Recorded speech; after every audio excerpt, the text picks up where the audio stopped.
Bismillahirrahmanirrahim. Rabbi shrah li sadri wa yassir li amri wahlul 'uqdatam min lisani yafqahu qawli. Assalamualaikum semua. Can I hear waalaikumsalam from anyone? Waalaikumsalam warahmatullahi Thank you wabarakatuh. so much for coming. Thank you so much for joining. I didn't expect to be I kata kau dapat 20 tu pun bagus dah, sebab semua orang dah pandai dah ni sebenarnya.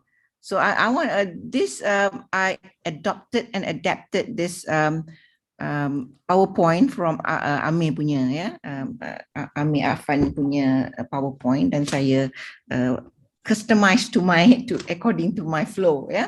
Alright, so I acknowledge that. Thank you Amir for sharing with me. And this is about reka bentuk kurikulum dan pengurusan pendidikan berasaskan hasil. Dan looking at the title itself, it can take us 5 days. I can do it in 5 days. I can do it in 3 days. If you want to go deep into that, if you want to go up to C6, but if we are just going to touch point, this is what we're going to do for these 2 hours. So at the end of the day, kalau you got something, so but let me ask you, what is it that you want to get from today's punya talk? So why are you here? Why are 44 of you here? Or some of them are secretariat. Probably you want to write down why you are here, so that nanti saya boleh cover why you are here. Letak dalam chat box if you don't mind. Boleh ke? Share with me why you are here, because I know everybody should be, kalau tak conversant pun, they are well aware of OBE, and they are well aware of how we manage our curriculum, OBE curriculum. So can anyone share why you are here? Okay, to check, to gauge yourself where you are. Good. Huda, to understand more about OBE. Okay, Yasmin. To refresh. I'm sure many of you are here are just to get a refresher. Sometimes we just need a boost. Sometimes kita dah rasa dah okay dah. We are there, but I can promise you, any majlis ilmu, kalau kita tak belajar banyak, mesti ada sikit yang kita belajar.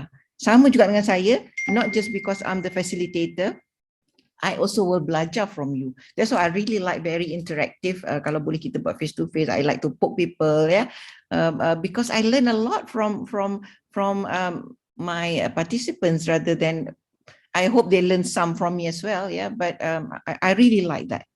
The two-way interaction that allows knowledge to be shared.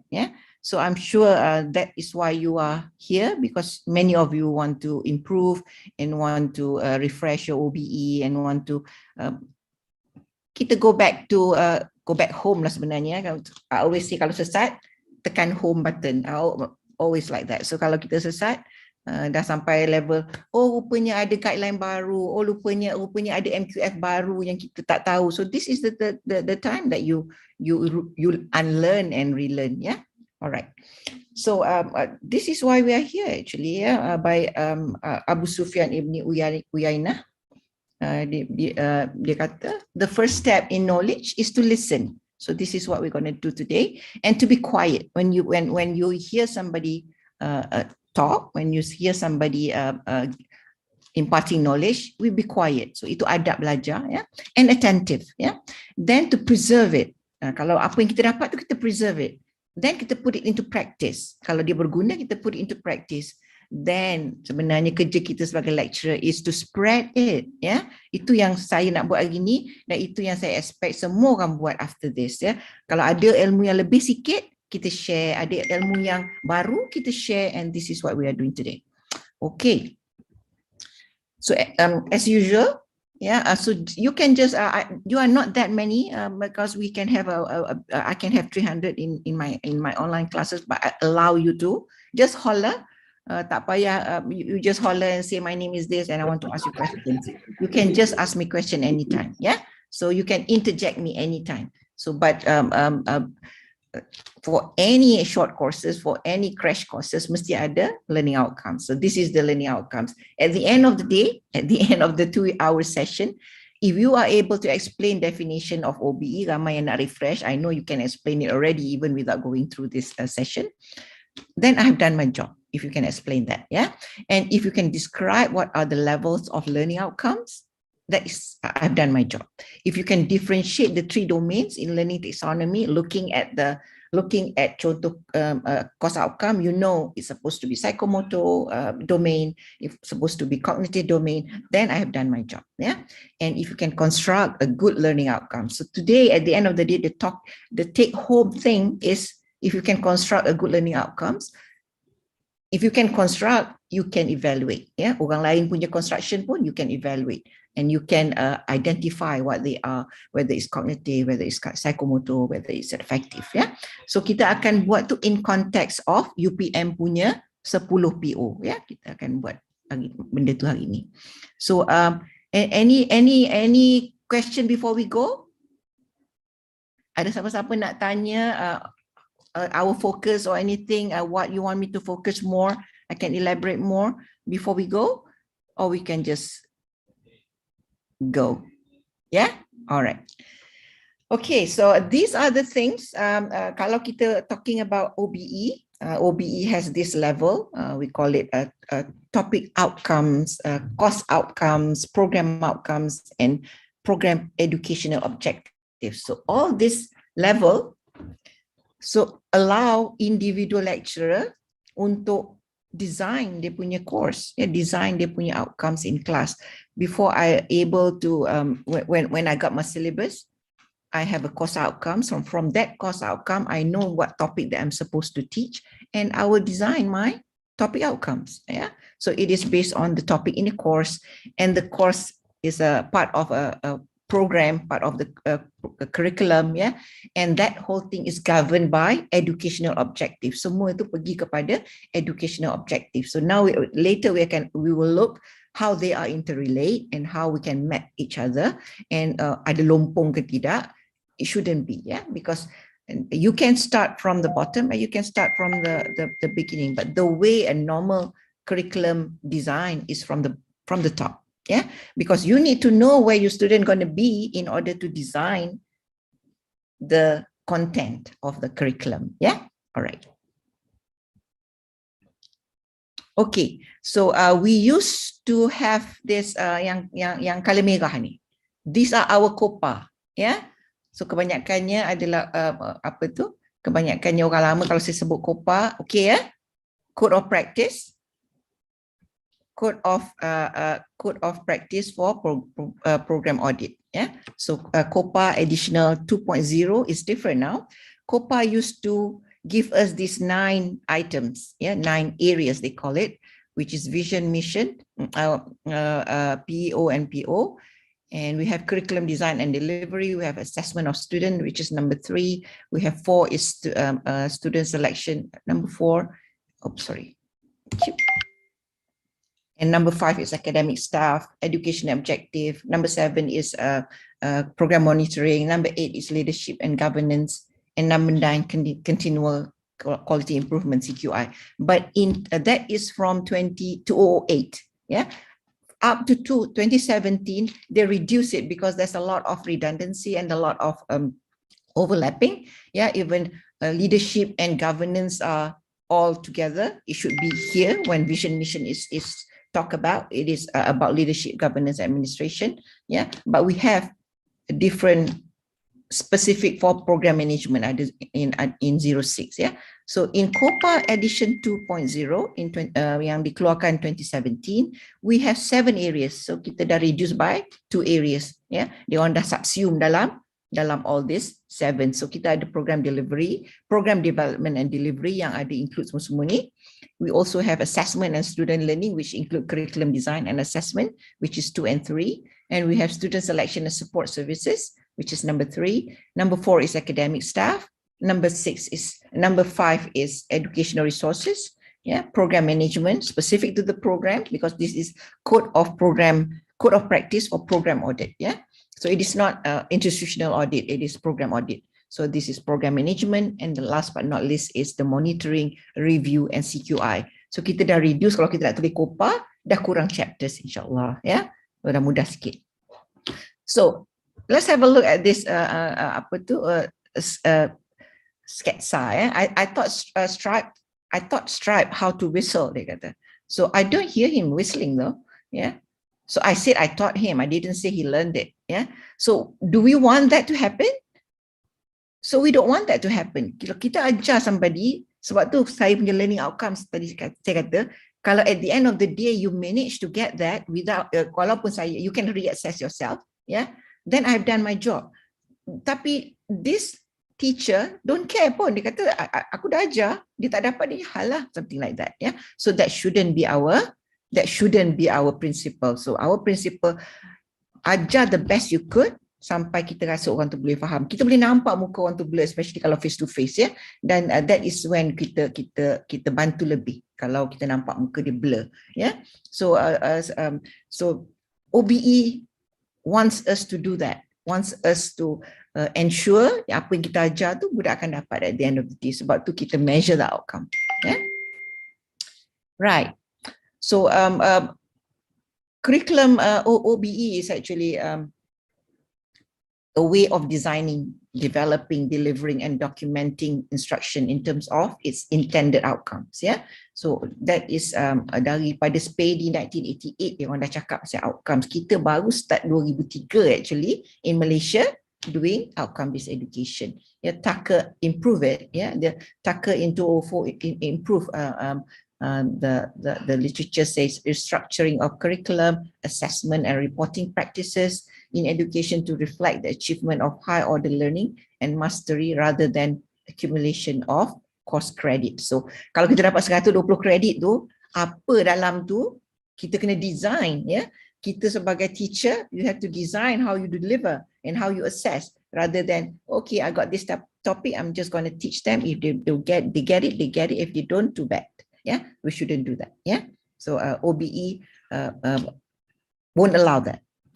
Okay, so the focus of OBE is a theory or philosophy of education. Ada orang buat PhD in this. Yeah, in fact ramai engineering education punya bidang pun buat PhD in this. Yeah, a theory and philosophy of education, a systematic structure for curriculum, infrastructures and management system. Nampak tak tadi COPA pun sebenarnya dia OBE, ya. Pada 2006 kabinet lulus untuk semua curriculum berasaskan outcomes, that is cabinet punya act, ya, yang MQA pakai that act since 2006, ya. So a classroom practice including course delivery and assessment. Sebab tu sampai sekarang it is not engineers who are the culprit yang come up with the OBE, educationists yang come up with this theory of OBE, ya. Tapi dekat Malaysia it started with engineering, tapi later on MQA adopt untuk semua, ya. Okay, so why do we need that? The scenario now is a globalization challenge. We have diversity of students, mobility of students coming from everywhere, yeah, and market and employer demand. So tapi kita kena tengok what are the graduate qualities yang kita nak. Kita dulu ada Jerry saja, jasmani, emosi, rohani, intellectual. Sekarang dia jerit, ya. Sebab dah ada technology coming in. So technology is everywhere and anywhere actually, yeah. So we need technology, and is it still exam oriented or learning skills? But learning skills are not optimal, yeah. We can make it optimal with OBE. Okay. So just stop me, ya, kat mana-mana if you find I'm being fast, yeah. Okay. So as a whole, OBE ataupun perancangan curriculum is done this way. Yeah, we call it PDCA lah kalau suka. Yeah, plan, do, check, act. Yeah, sebenarnya. Yeah, in a way it is a PDCA cycle. Yeah, so we plan our curriculum where we have during the planning we identify ataupun we come up with a PEO and PO. And what is the academic level? Is it diploma? Is it a bachelor? Is it masters? Kita tahu dekat UPM sekarang susahnya nak masuk senate kalau kita buat bachelor, betul tak? Yeah, because as a research university, konon-konon dia orang tak entertain lah having more bachelor anymore, yeah? But you can have MSKK, Master by Taught Course, yeah? So banyak MSKK masuk dalam senate lately sebab everybody are pushed into coming up with to be sustainable. Yeah, you can come up with your own fund, ya. Kena banyak duit. So fakulti yang banyak duit is education, I know for sure. and engineering. Kami banyak duit on MSKK. So what are the masa kita buat PEO dengan PO ni, when we start developing our PEO, because PEO need to be designed and developed. PO, you can take it from UPM punya 10 POs, or unless you don't take it because you have program standard. Kalau program standard you is education, you have your program standard. If you are accounting, you have your program standard. If you're engineering, you have your program standard. So tengok dulu dekat MQA punya list tu sama ada your curriculum ada program standard or not, atau your major ada program standard or not. Kalau ada, then you use it. Then you only map to UPM punya 10 POs. So that is at the planning level. Then kita come up with the curriculum. Dalam curriculum tu ada course. Kita start devising our course, all our courses, and ada courses, ada course outcome, dan kita determine kita punya level of taxonomy, dan kita determine in the syllabus. Setelah kita ada course outcome, we determine the delivery method, the teaching and learning activities, and the assessment activities, assessment tools rather. So then we start looking at the monitoring. How do we monitor? We have to document. That is the painful thing.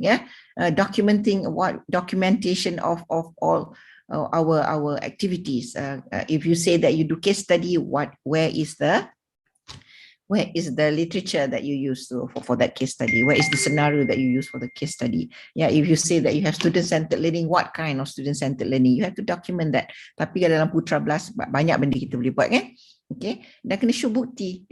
So dalam masa pelaksanaan dan monitoring ni, implementation and monitoring, you can have a survey, the pre and post survey. You can have your teaching plan, rancangan pengajaran. You can have your formative assessment or summative assessment. Ramai kita rasa yang test 1 tu formative assessment. It is not. If anything that you take from any assessment that you use towards the grade, it is summative. Unless you bagi test 1 and then you bagi test 1A untuk improve test 1, that is formative, meaning you form that understanding into another. So then yang another tu is become formative assessment. Sebab formative assessment, you tak ambil that value, you tak ambil that yang sebenarnya lah. Formative assessment, nama dia pun form. You form somebody sampai dia pandai, baru you bagi dia summative, and then you take that markah untuk masuk dalam grade. Formative is not to be taken into grades sepatutnya. Tapi kita MQA agree to disagree, yang test pun boleh lah formative. Sebenarnya kita ajar dia takat tu, kita bagi dia exam, and then kita ambil that markah, dan dia jadi formative, dia dah masuk dalam grade. So that's a difference between formative and summative. Alright, so then you do the assessment. This is not your student assessment. This is assessment of your program. Kita dah monitor and implement. We have implemented and monitored our program up to here. Then you have to assess it. So during this analysis, you got a lot of reports. You got reports of your alumni survey. You got reports of your exit survey, and you got reports of, in between also you got reports of your cost outcomes, cost outcome summary. You got reports of your program outcomes attainment. From that analysis, you do your CQI. You do your CQI. So that is the whole concept of outcome-based education curriculum. Then after CQI, during the CQI, you probably say mark your curriculum. Who here are having a curriculum review currently? How many of you? Kalau put up your hands, kalau boleh put up your hands. How many of you? Just holler saja siapa yang sedang dalam proses. Okay, ada kan? So that's why you are here, because you want to refresh your knowledge and understanding. So especially when this MQF 2.0 punya new requirement. So last time kita ada 9 PO, but now we have 10 PO. So that is the one that walaupun kita dah map, But during the review, our understanding got to be different. Yeah, kita map untuk masukkan dalam CADe just to say that okay, we already have the map. But when you review, you really have to do it. You cannot just map it now. Yeah, you really have to do it. Okay. Let's go next. Yeah. So dulunya kita more into content. We worry about content, but now we're looking at outcomes. Yeah. So it's dulu kita ngajar saja, but now we expect apa yang kita ajar tu they got it, yeah. And it is it's more participant punya centered rather than centered on me, yeah. And it is dulu surface learning, it is down deep and meaningful learning because you pass the learning, you empower students to learn on their own. Some of the topics you can facilitate and let them learn by giving them case study or by giving them to flip classroom. Malam tadi belajar dulu sikit and then come back, yeah. So you empower them into learning on their own, yeah. So kalau dulu kita at the end kita bagi after 1 year macam UK nya start evaluation, but now kita ada continuous assessment, and now it is with all these new digital technology semua tu, lagilah banyak benda yang kita kena belajar sebagai teacher kena banyak belajar sekarang together dengan student, yeah. So learning outcomes, kita define your learning and your teaching is based on defined by learning outcomes, and your teaching is focused on learning outcomes, and it is organized around learning outcomes and directed by learning outcomes. So that is what your students should learn, yeah, because it is what they learn at the end of the class. Okay, OBE address, this is OBE in a nutshell, yeah? So what is it that you want them to have? What is it that you want them to be able to do? This is based on learning outcomes. So it all started with learning outcomes. Learning outcomes can be course outcome, can be program outcomes. Learning outcome is more generic, yeah? The term is more generic. Okay, so how do you ensure that they have achieved it? From the way you teach it, and your teaching and learning activities will determine whether they can get it or not. If you want your student to communicate, but it is just you who communicate in class, how are you going to expect them to communicate? So you have to form that communication skill. Itu formative tu. Okay, hari ni bagi orang tu pula cakap, besok orang tu pula cakap, besok orang ni pula cakap. You are forming their skill. Nanti at the end of the semester, okay, sekarang boleh buat presentation. I'm going to use this rubric. You already given them the rubric earlier on, ya. Masa bagi rancangan pengajaran tu, kita dah bagi dah rubric apa kita nak evaluate them, how we going to evaluate them. It's only fair to give them how we can evaluate them, yeah. So kita kena allow that to happen, form that skill throughout the semester, baru minta presentation from them dan baru evaluate. So itu yang kita masukkan sepanjang semester tu, biar dia orang bercakap, bukan bercakap sesama dia orang. That is boleh problem based learning punya keadaan dalam kelas. But you look, kita yang kena observe dia orang boleh bercakap tak lagi ni dia budak-budak ni. I'm forming this group. Kalau group ni dah pandai, I'm not going to look into them anymore. So next week saya bagi orang lain pula, group lain pula bercakap, yeah. So that's how we form their skill, yeah, forming based on formative assessment. We are assessing them how they are forming that skill throughout the semester, yeah. So based on learning outcomes, kita akan devise kita punya teaching and learning activities, and then how do we know that they have achieved it? Through assessment. Then only at the end kita bagi dia orang assessment yang kita akan ambil into grades, yeah. Then will be summative. So how do we close the loop? Sepanjang kita buat ni mesti ada hiccup, yeah. Kita balik dari kelas, saya balik daripada 2 hours ni pun saya akan reflect, kenapa semua orang diam aja? I cannot see your face, yeah, because I have this slide in front of me. So itu yang tak bestnya about online classes. Kalau face to face saya nampak ada budak blur, saya akan kacau sikit, ya. So saya tak nampak you all blur ke tidak. Otherwise you interact with me, just say something, just interject. I like that. Yeah, otherwise I'll feel very lonely. Yeah, online classes is the loneliest classes ever. Yeah, so during our teaching ni kita dah nampak dah ada orang diam. So I'm going to poke you, so that is part of my CQI in class. Yeah, but overall of a course, you should have your CQI as well. So CQI can happen anywhere, anytime. Yeah, all right. So CQI can happen anytime, but this is the minimum. Yeah, CQI at 3 different levels. outcomes at your course, yeah, at your program. After doing all the assessment and analysis, you can CQI it. Yeah. Similarly, bila you want to do the review, the curriculum review, many of you are doing it now. So you are looking at all this. You are looking at the whole program outcome attainment chart.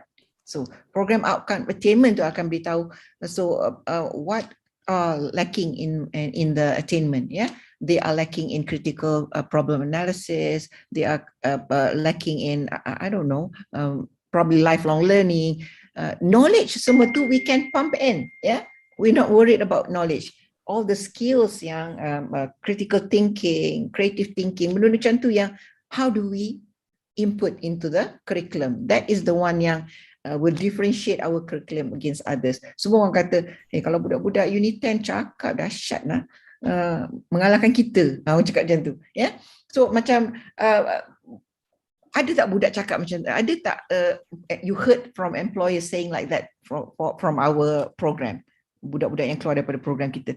Kalau we heard that, rasa sejuk hati kan? So that's the one that you are trying to push, yeah. Sebab kita tahu employee dia tak tengok content.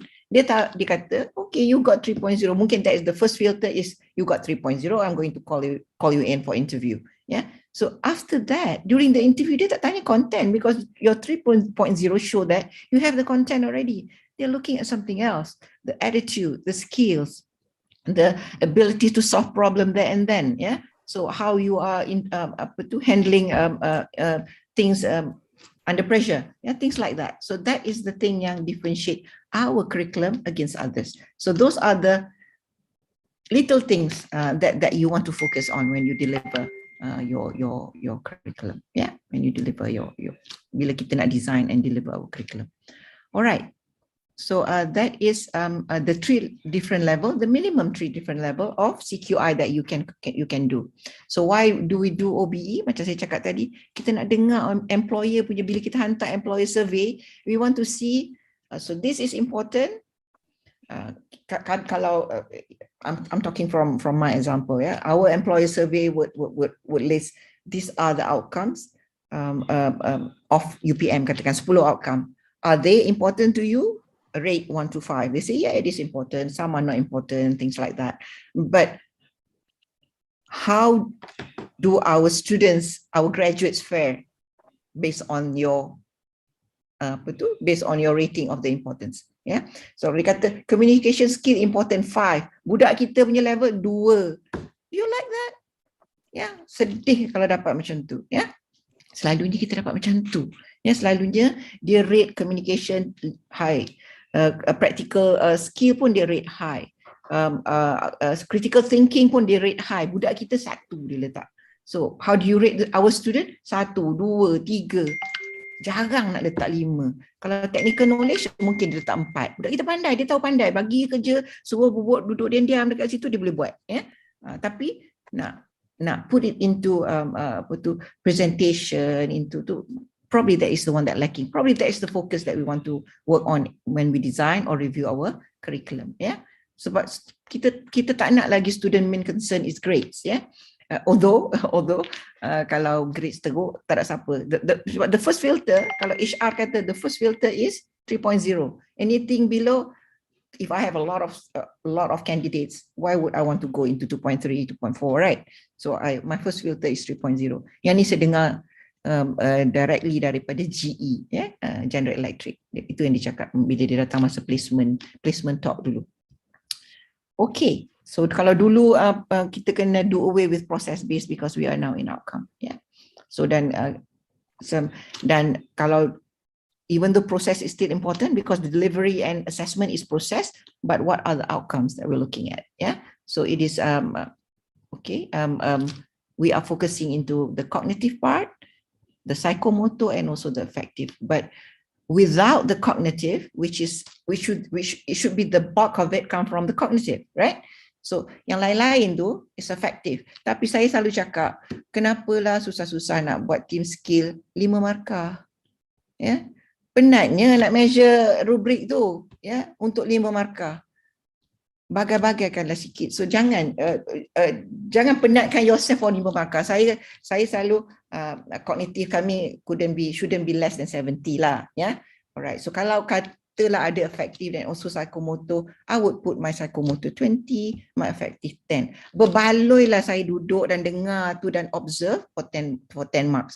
Kalau 5 marks budak pun malas nak layan saya pun malas nak layan that marks. Yeah. So make it worth your time, ya. So kalau nak buat effective, make it worth your time. Ada yang saya nampak very detail, team skill 3, communication 2. Sedih saya tengok. Rajin sungguh. Bukan sedih tengok. Rajin sungguh. Okay, I don't have that patience. Alright. Prof. Yes. Saya ada soalan. Sila. Prof, can you introduce yourself? I cannot see you. Okay. Sorry, I'm Suriana Sabri. Yeah, yes. Go ahead. So, yeah. I have a questions on. Dia tak introduce herself as Timbalan Pengarah tu. Okay. Timbalan Pengarah. Belum sampai level tu lagi belum terasa rumah sendiri Okay, go ahead. Yeah.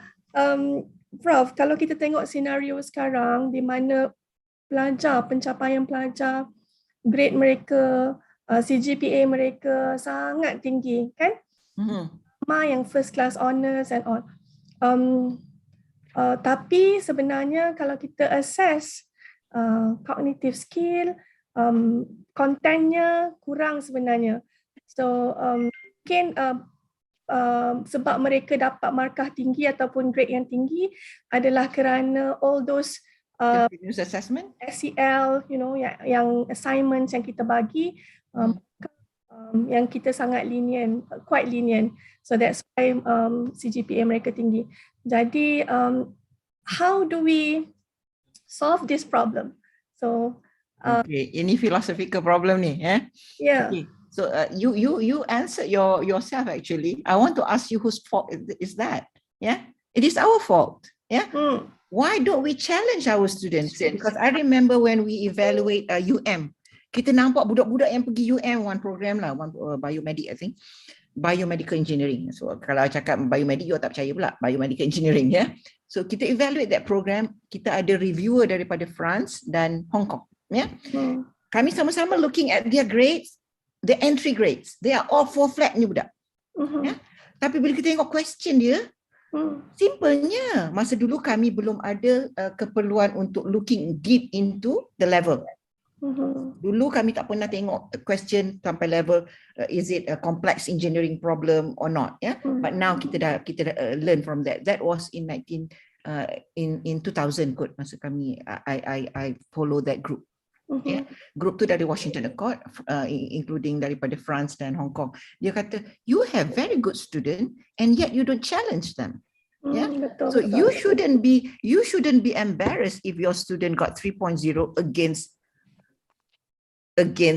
X university yang teruk, yang bukan UM, yang dapat 3.5, because your 3.0 is much better. People know, dia kata.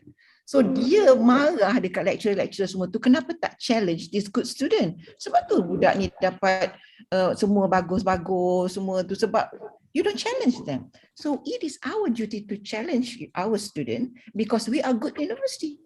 Yeah. Right. Semua orang kata RU lebih baik daripada universiti lain. Tapi kalau hands-on wise, memang RU tak sebaik UTM, katakan, tak sebaik Unimed. Kami agree kalau engineering wise lah. Yeah? So we supposed to challenge our student. Sebab tu kami ada condition for passing. You shouldn't pass the student in the final, in the whole course if they fail the final. So we shouldn't pass them. They should have at least 50% dalam final, baru kita boleh luluskan dia. Provided, dia kata, kalau your continuous assessment is at the same level. Kalau you kata your taxonomy is C6, make sure dekat your test 1 pun C6. Dekat your assignment pun C6. Dan kami punya panel will look into that. Yeah? So we have to challenge ourselves. Kadang lecturer minta maaf, we like to make lenient questions sebab tak ada siapa nak moderate. Kita moderate tengok tangkap format saja, betul tak? Betul. Look at format and whether outcome tu betul ke tidak. We don't look at the depth. Exam is looking at the depth. Topics is looking at the breadth. Yeah. So breadth and depth kena covered. Yeah, comprehensiveness of your exam, final exam, based on the breadth of your topic. The depth is based on yang kalau your contract say, yeah, bila kita bagi syllabus tu, kita punya contract dengan student, your contract say it is C6, tapi dalam exam semua C2, C4. Please list this, state that, explain yang bukan require evaluation. Ya, so itu yang kita worry, lecturer kita buat yang bagus-bagus macam tu sebab ada markah teaching evaluation. Does that what do I call it? Affect your leniency or your rigidity? Ada kan, especially young lecturers. So we have to challenge ourselves, challenge our students. When we say challenge ourselves, kalau kita nak buat teaching plan tu sebenarnya sangat susah, betul tak? Kalau you really put your effort into it, sangat susah. Sebab you have to think what kind of problem-based work encompass this topic. What kind of student-centered learning I can give. What kind of benda yang akan trigger their critical thinking. So benda macam tu, 2 minggu kita thinking pun sambil drive here and there pun, tak tentu dapat come up with a good teaching plan. So itu the starting point. Teaching plan tu kena coming from your heart and your head. If it just come from your head, budak-budak kita tak dapat banyak. Ya, insyaAllah. Boleh saya jawab macam tu, Su? Terbaik, Prof. Thank you so much. Thank you. Okay. So challenge ourselves. Challenge. My experience tell me that we should challenge them. Yeah. So but there are the things that kita boleh berlembut dengan budak. Ya, sebenarnya saya terkesan dengan budak. Saya kata, what makes you do differently? Sebab saya tahu first year dia tak pernah datang kelas. Saya suruhkan kawan dia pergi buka bilik dia, suruh dia masuk kelas saya pukul 8. Ya, tapi at the end tu dia datang awal, dia belajar sungguh. Saya tahu he's not a good student. At the end of the day dia dapat B. Ya, dia dapat B sebab saya kata kenapa? What makes you want to learn? Dia kata because ada orang care. Ya, walaupun saya tak care macam mana pun saya marah. Dia datang kelas saya marah. Ya, saya suruhkan kawan dia pergi cari dia. Tak apa, saya tunggu 10 minit pergi cari. Alah, kami dekat je kan, lari je. Pergi cari dia. Tapi sekarang dia pegawai khas kepada Muhyiddin Yassin. Okay, but it's not in his area lah. Sebab dia pun graduate with 2.6 ke gitulah. Yeah, so they're into that rather than into engineering. Yeah, so kemudian ada budak lagi dia kata because you tegur every time I saw you in the elevator, you tegur. So do that to your student. I got goosebumps because I bila saya cakap benda macam tu sebab dia sendiri cakap when you greet me, I feel important. But if I see you again, I know I can smile because I know that I don't have to avoid you. Yeah, so dia rasa macam ada orang care. Care tu tak perlu banyak pun, sikit je. Tegur dia, kelas okey hari ni, macam tu saja. Sebab kita semua ni, dia orang look high upon us. Yeah, so that's how you motivate your student. So bila once kita dah motivate our student, dia orang seronok datang kelas. Yeah, so siapa yang tak datang kelas tu, pergi paksa datang kelas. Pergi tengok kat bilik dia. Apa hal kau tidur lagi pukul 10? Yeah. So, masa dulu tak ada telefon, ya. So pergi sepak dia, suruh dia datang. Ya. Macam itulah. Okay. So benda macam tu is very important. The personal touch tu really touch students' heart. Okay. Right. So it's good that somebody is asking something. Otherwise, I'll be very lonely. So curriculum design, yeah. Kalau dulu process based is outcome based. As again, I'm repeating myself. Dulu lecture centered, now student centered. Yeah. Dulu you assume they got it, but now we have to assure that they got it. Yeah. Dulu bagi je piecemeal, not integrated. Yang sekarang integrated. Kalau you tanya Fuzah, ya. Kami Fuzah rajin, masa dia jadi penyelaras akademik kami, dia kumpul kami semua buat teaching plan sama-sama. You won't believe it, right? Buat teaching plan sama-sama dalam satu workshop. Ambillah satu lab tu, semua orang datang, masa tu lah tanya, engkau dah pergi visit kan dalam kelas ni? Then I won't do visit anymore. We looking at the cohort. So that is team teaching integrated is about.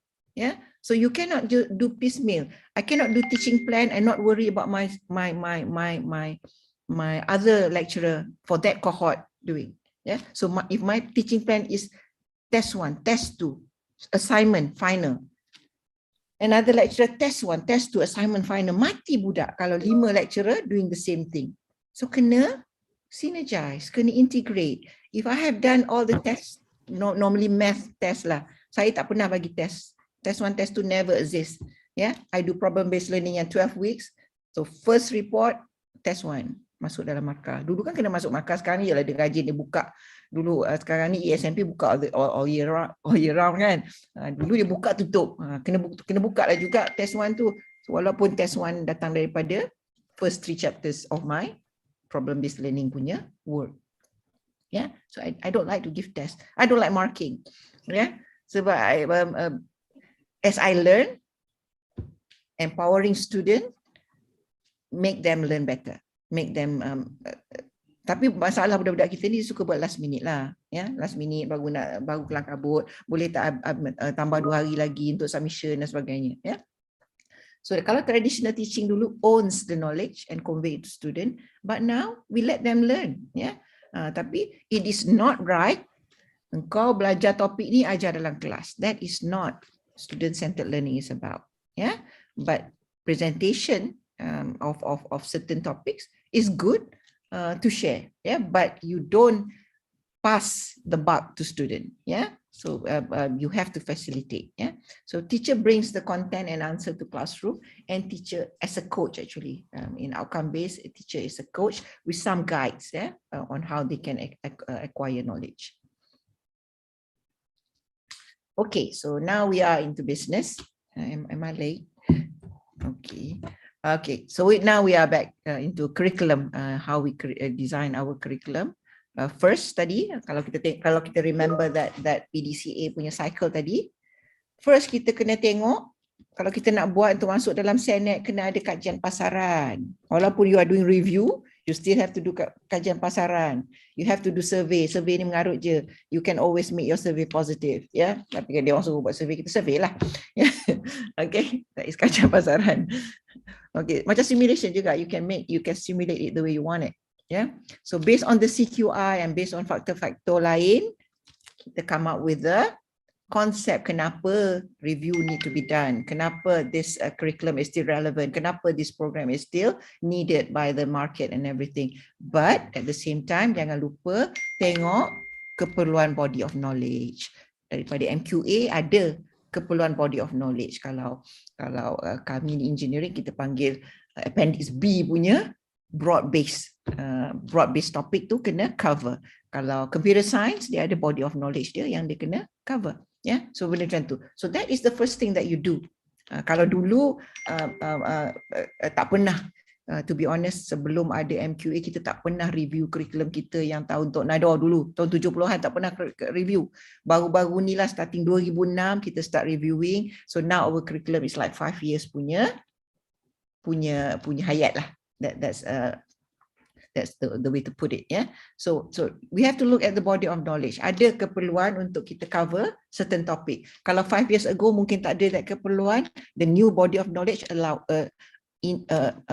wants us to cover IR 4.0, data science, some data science punya element, big data element, even if in sciences, even in pertanian, even in ecology. There's a lot of data sciences that you can, kalau bukan deep into data science, some computer science punya courses, some programming dan sebagainya. Yeah, so that is compulsory in many university, regardless of your study, you have to do programming.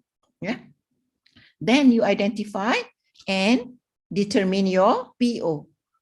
Okay, so ini first, your PO got to be related to your vision mission of the university. Our vision mission of our university apa dia?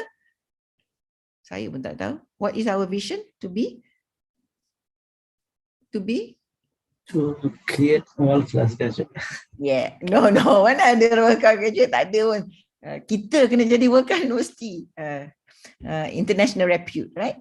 Our university to become international repute, and how we do that through research, through teaching dan sebagainya, kan?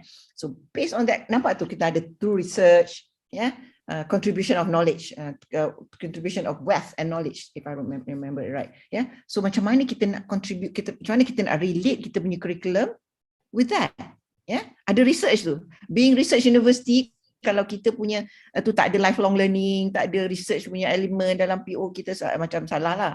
Ya, so sebab nanti kita nak map tak tahu nak map kat mana. So even PEO kita pun kena ada that element. Ya, so macam one university ni dia punya where knowledge is applied. I think you know who they are, where knowledge is applied.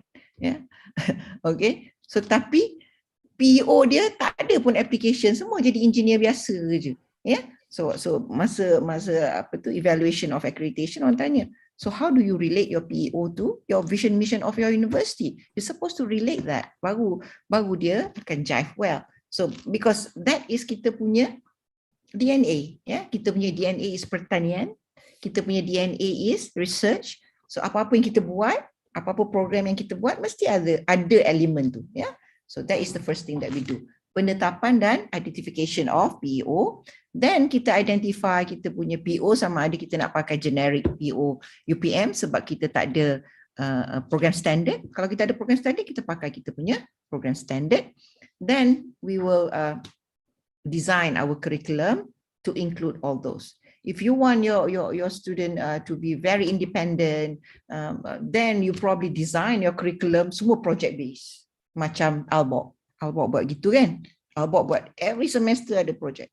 Every semester mengajar tu sikit je, dia ada 5 kursus katakan, tapi daripada 5 kursus tu ada satu big project. So dia punya capstone is like it's not capstone anymore lah, it's cornerstone and then capstone. Yeah. So dia punya capstone tu every semester.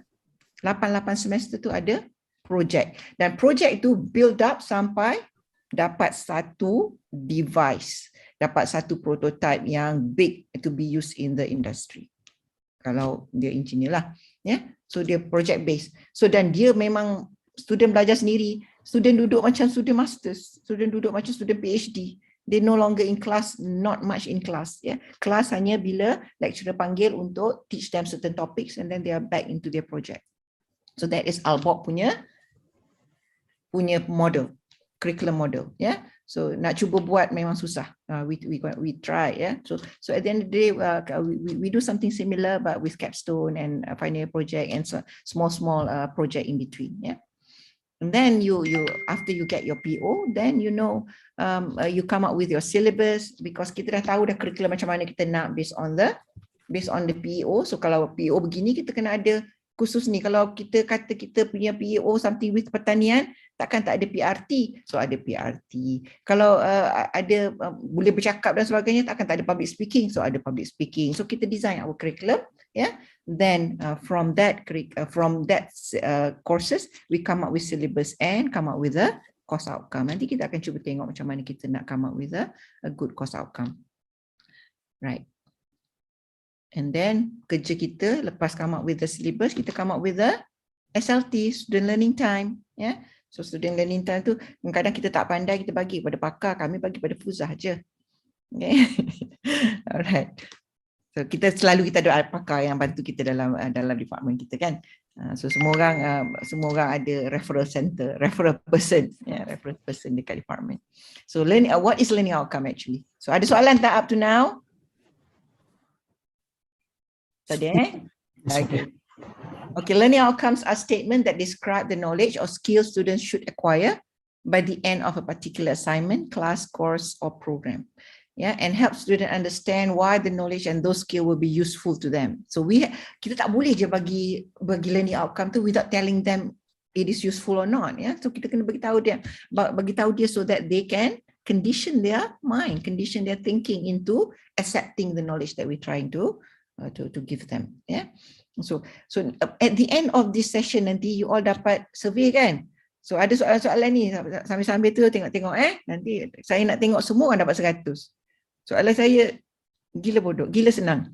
Okay. Alright, insyaAllah semua orang dapat 100.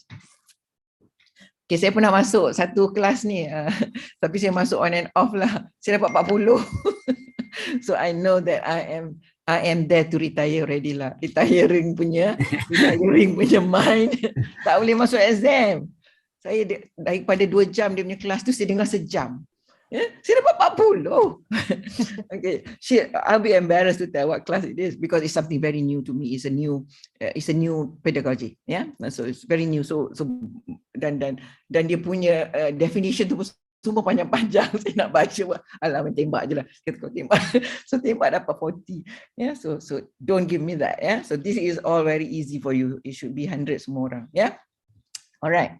So for why do we develop learning outcomes? Yeah, so that students are connected with their learning. Yeah, and it has to be connected to the material, the one that we are teaching. Yeah, and help students draw connection so that we can enhance their engagement.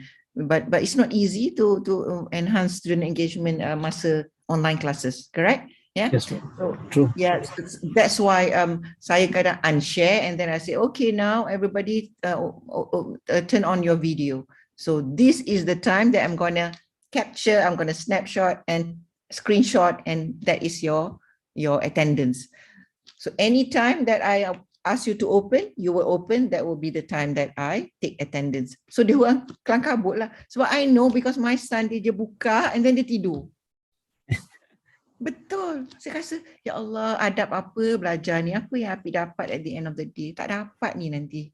Ya, sebab dia tak ada adab dengan teacher dia. Ya. Sedihlah tu anak sendiri. Ya. Tak apa, kita cerita anak sendiri lagi bagus. Okay. And understand the condition and goal. So for student, kalau dia tahu kita learning outcome, dia will be happy sebab dia tahu dia dah directed already. Ya. Sebab tu learning outcomes tak boleh sangat spesifik dan tak boleh sangat generic. So nanti kita tengok how generic and how specific it shouldn't be. Yeah? Sebab kalau sangat specific, kita dah bagi kita dah bagi soalan dekat exam dah. Dia dah tahu dah exam apa, dia tak payah teka dah. Dia tahu, oh, learning outcome, main learning outcome, because this is the most dominant outcome, it will be in the final. So dia dah tahu dah. So kita tak nak bagi sangat sampai level yang dia boleh teka soalan apa. Yeah? So for instructors, the process of developing LO akan bagi kita opportunity to reflect, to reflect on the content. Bila kita buat LO, dalam kepala kita dah reflect dah, oh nak bagi macam mana caranya, oh nak assess macam mana. So kita dah, sebab tu masa kita je yang boleh buat outcomes tu, kalau kita yang pakar dalam kursus tu. Orang yang tak pakar dalam kursus tu tak boleh buat outcome tu. Only kita know what is the most dominant to extract. Yeah. So, and the context of learning will always be emphasized, and courses focus on the knowledge and skill and will be most valuable to the student now and in the future. So LO guides us to useful methods of assessment. Sebab belakang kepala kita dah tahu dah, this kind of LO, how I'm going to assess them. Oh, I'm just going to give them case study. Oh, I'm just going to do some problem-based learning probably. Yeah. So benda macam tu. For institution, we can just let go. So let the NCA worry about that. Okay. Tapi TNCA kita siapa sekarang? Tak ada lagi TNCA kita apa tu? Prof Nazamin sementara Right. Yeah. So why are learning outcomes important? Kita dah tahu dah kenapa dia important so I can skip this. Okay. So different level of learning outcomes. Tadi kita pun dah tengok PO level mana, at level institution, kena relate with institution punya aspiration. So what is PO? Kita pun dah tahu PO, statement that describe what students are expected to know and be able to do upon graduation, by the time of graduation. So this relate to CP and behaviors. So ada some school of thought kata dalam mana-mana PO tu kena ada C, kena ada P, kena ada A. Not necessarily tapi ada universiti yang berkata begitu. Tapi there's no tak ada specific model. So you just tell us what is your model and we just going to assess you through that. If your model is culminating, which is ambil kursus yang important saja dan report, fine. If your model of OBE is comprehensive like us, every semester ada PO attainment punya measurement and accumulation, then tell us. If your OBE model is, it can be sampling, sampling. I'm just going to sample few courses, and that few courses I'm just going to sample few students. US dah banyak buat gitu, dia tak layan dah komprehensif ni, banyak kerja.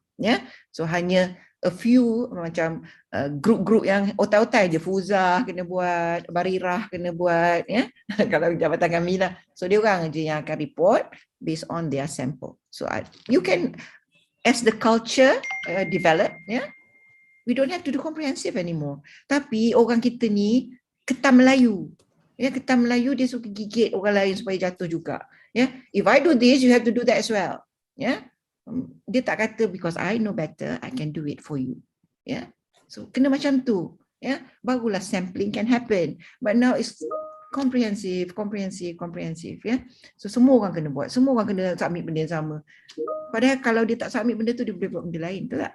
Ya, okey. Nasib baik saya bukan TNCA. Kalau saya TNCA sangat radical saya punya thinking. Alright. Okay.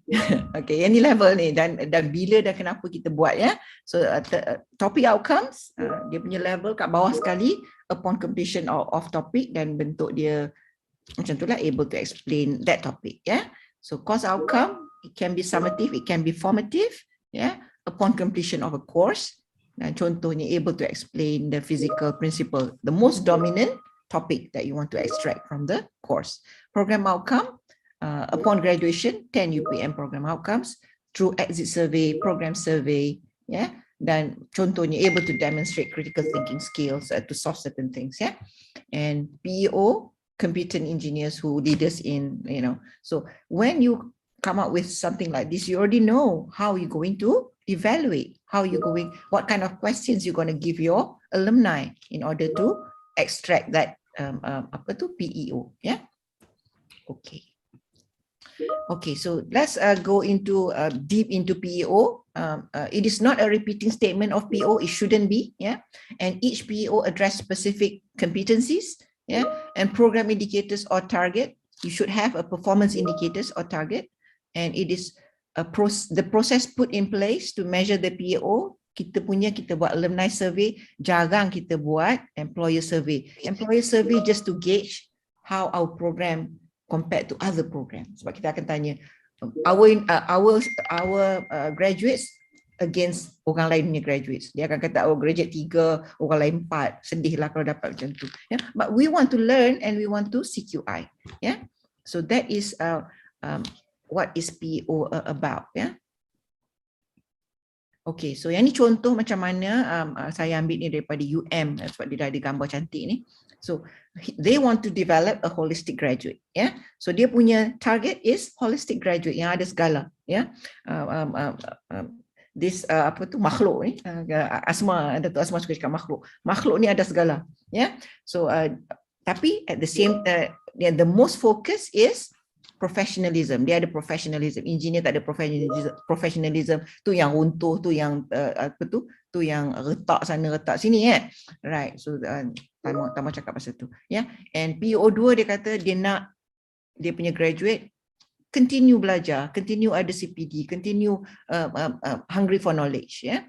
And PO3 dia kata at the same time kena walaupun dia orang professional, they have to engage with society, they have to work with the community dan sebagainya. So based on this, baru dia craft dia punya PEO statement. Okay, so this is the thing, they put it together. The PEO will be subject to PO.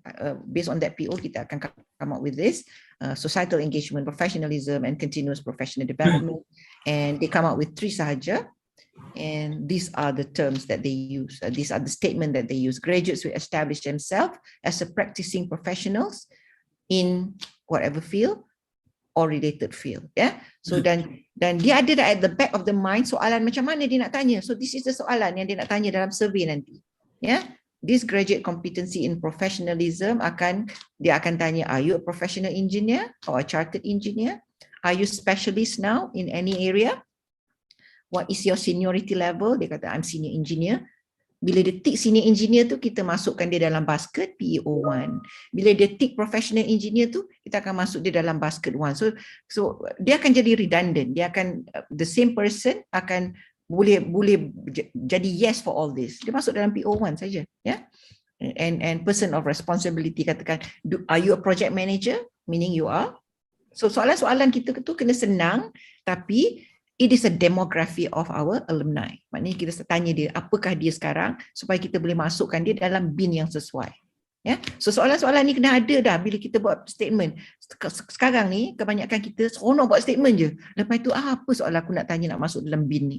baru nak fikir. Sama juga program course outcome pun kena ada apa yang kita nak tanya at the back of our mind. Baru jadi. Kalau tidak tak jadi. Yeah. So PO2 is graduate will engage in lifelong pursuit of knowledge. So soalan-soalan dia kata, kalau have you participated in any conferences recently? Yeah, involvement in dissemination of results, research results, publication dan sebagainya. So these are the kind of questions.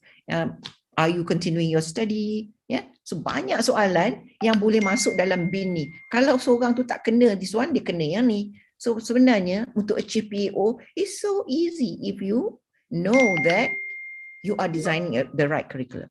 Yeah, it will only happen sebab the curriculum is good. Yeah, sebab kita come up with the PO first, baru kita come up with the curriculum. That curriculum akan support this PO. Sebab tu PO senang sangat nak achieve sebenarnya. Yeah, societal engagement. These are the question. Dia kata, okay, are you membership of professional body or societal body, any society? Kalau dia cakap dia apa tu, jawatankuasa gotong royong masjid pun kita terima, ya, masuk dalam bin ni. So those are the things, community activities, ya.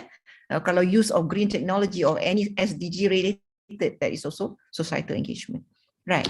So that is PO yang sepatutnya kita develop. Bila kita nak craft dia tu, kita dah ada dah at the back of our mind the kind of question in the alumni survey. So sebab some university bila kita pergi, dia ada PO, dia kata, oh kami belum ada alumni survey sebab budak kami belum 3 tahun lagi dekat in the market. So you should have that already at the back of your mind when you craft that statement. Yeah. So itu yang that kalau you all tak ada lagi alumni survey, then kena buat lah. Yeah. Ada question sekarang? Is there any question? Lutfi Ismail. Lutfi ni selalu jadi moderator. Hari ni awak tak mau jadi moderator kat saya? Dia orang tak panggil pun, Prof. Tak panggil kan? Dia orang suka saya jadi bidang terjun je. Taklah, saya nak tanya, Prof. Apa yang tadi tu, okay, the level of difficulties yang kita challenge kita punya students kan? Because some might say that, kenapa you bagi level master dengan PhD dekat student undergraduates? Kan? Then you're not being fair. Then you're not being fair. Okay, you challenge up to the level that your contract say, your syllabus say apa, challenge takat mana. Some ni tak challenge pun takat level yang kontrak kita kata tu. Kontrak kita tu amanah kita dengan Allah. Ya, syllabus tu amanah kita. Setengah orang yang topik yang tak faham dia tinggal, dia tak mau ajar. Macam saya macam itu, saya ada bagi saya mengajar subjek microcontroller. Aduh. So okay. I give the students to propose a suitable microcontroller that can be used for robotic surgery kan. Tapi itu untuk undergraduate students lah, which is surprisingly I want to challenge them lah. Dia boleh jawab kan? Dia boleh jawab and then they did very well kan. So mungkin kita yang kena reduce the level tu kan. You'll be surprised, yes. Itulah. Sebab kalau macam master dengan PhD kita tanya the accuracy semua-semua tu kan yang setelah dia buat analisis, yang ni kita tanya open-ended question saja kan. Tapi bila undergraduate pun boleh buat macam tu, which is I'm surprised juga lah kan. Yep. So they could have googled it. With online and everything, they could have googled it. Yeah, because with open source. Open source, yeah. But right, so, thank you, Prof. But keep doing that, even though if it's not online anymore, keep doing that. Tapi my question is, kalau some of the students tu, kalau dia report macam kita ni macam bagi soalan terlalu susah ke apa ke kepada students kan, will that affect us?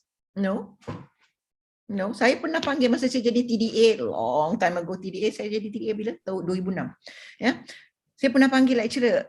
Are you sure you just came back from class? Saya tengok dia lenggang, comel, tak ada peluh, tak ada apa.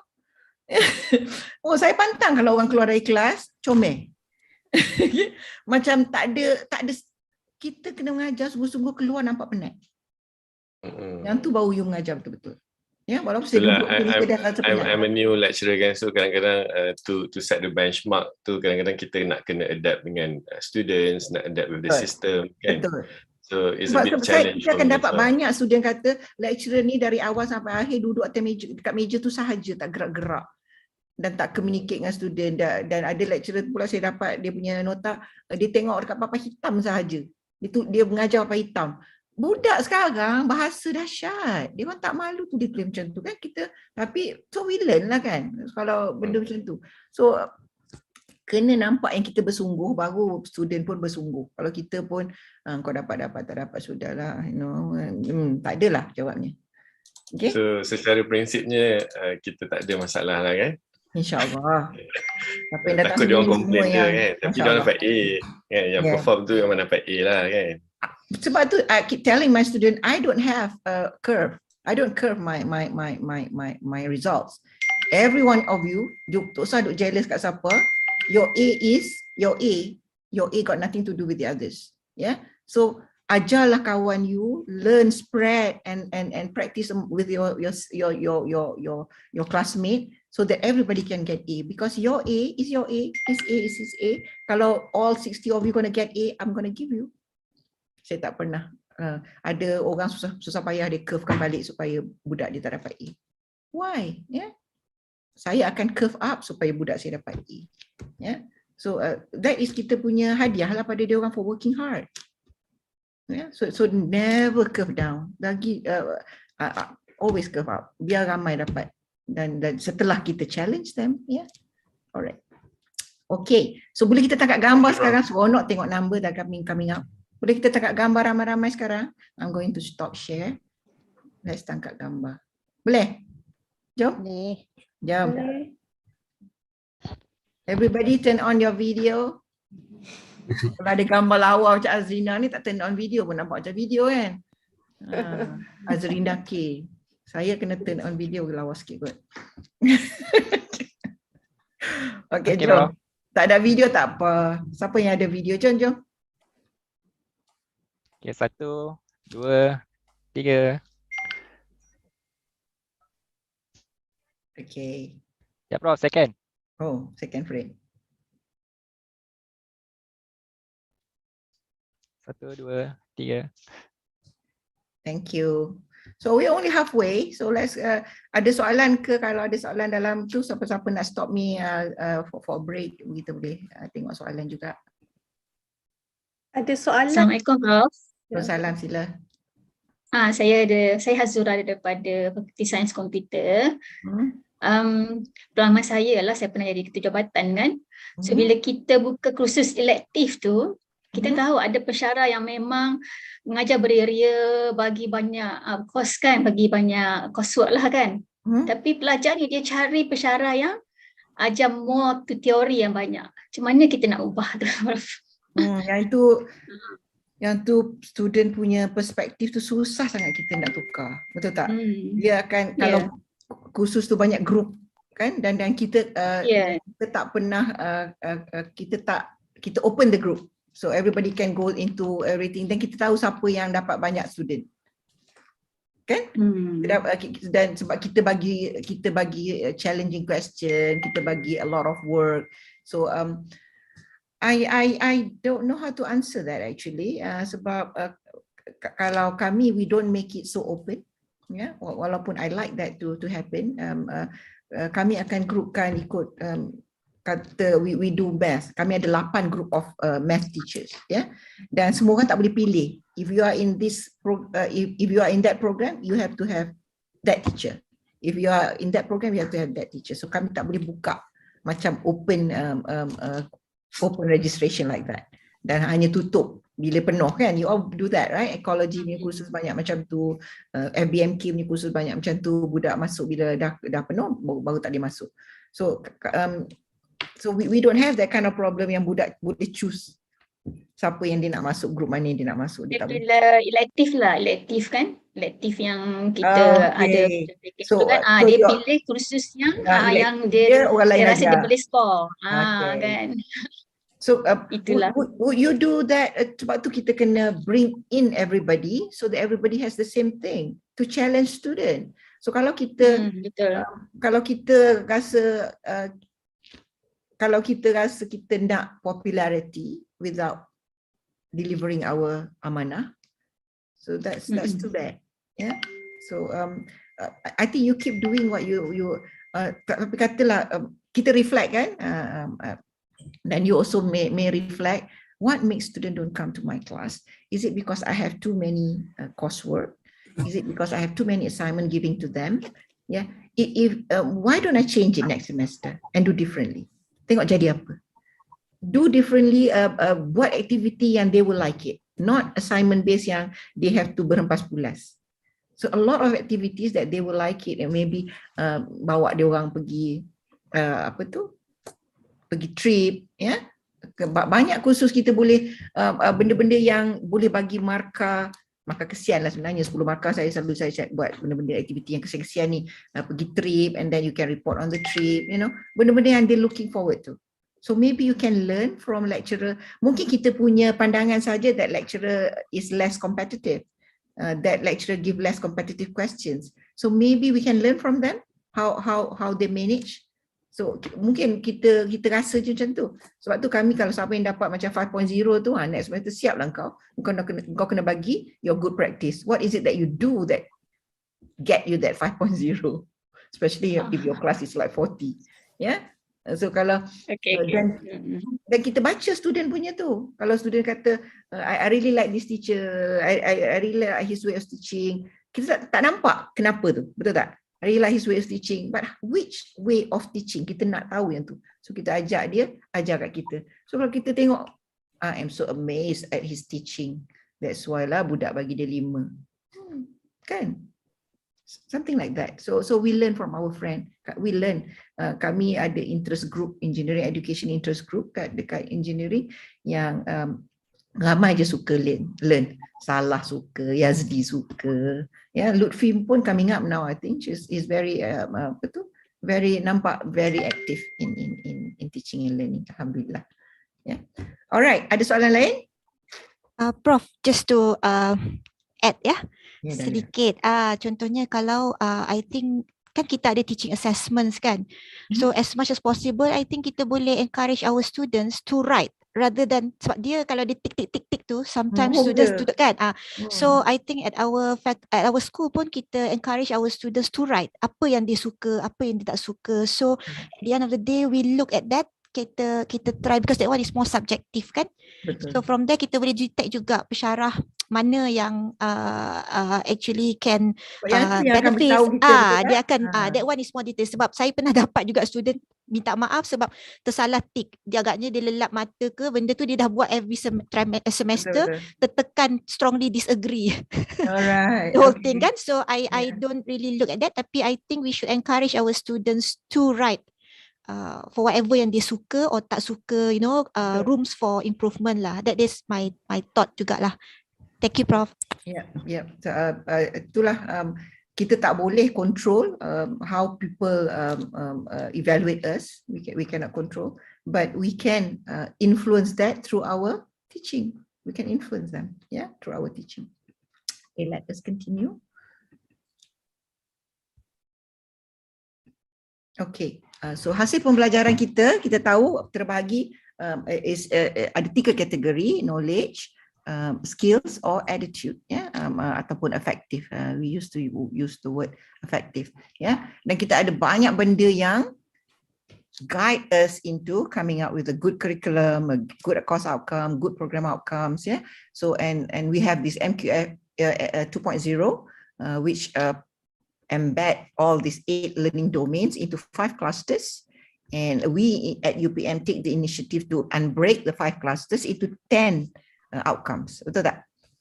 So so that is what we are doing now, because this is based on this book, and Senate in January dah mengguna pakai yang ini. So sebab tu many curriculum, if you notice your TDA, if you do not notice, meaning your TDA do not inform you that all our curriculum has gone to Senate to map the 8 learning domains or 8+1, which is we used 9 before, into 10 now, so kepada 5 cluster using MQF 2.0. So that's what has been done. So this is before 2007, yang kita ada 8 learning domain with MOHI kemahiran insaniah, So we have this low key, we call it learning outcomes, kemahiran insaniah dicampur Melayu orang putih jadi low key. Dulu saya tengok apa menatang low key ni. Yeah. So those are then, this is now. Yeah, this is now. MQF 2.0 kita ada 10 actually, ya, tapi that is the number, don't worry about the number in accordance to UPM, nanti kita tengok number, but this 10 outcomes ni come from 5 clusters. So why MQA do that? They try to align with ASEAN punya QAF, yeah, Quality Assurance Framework, yeah. So that's why they come up together, they come up with these 5 clusters.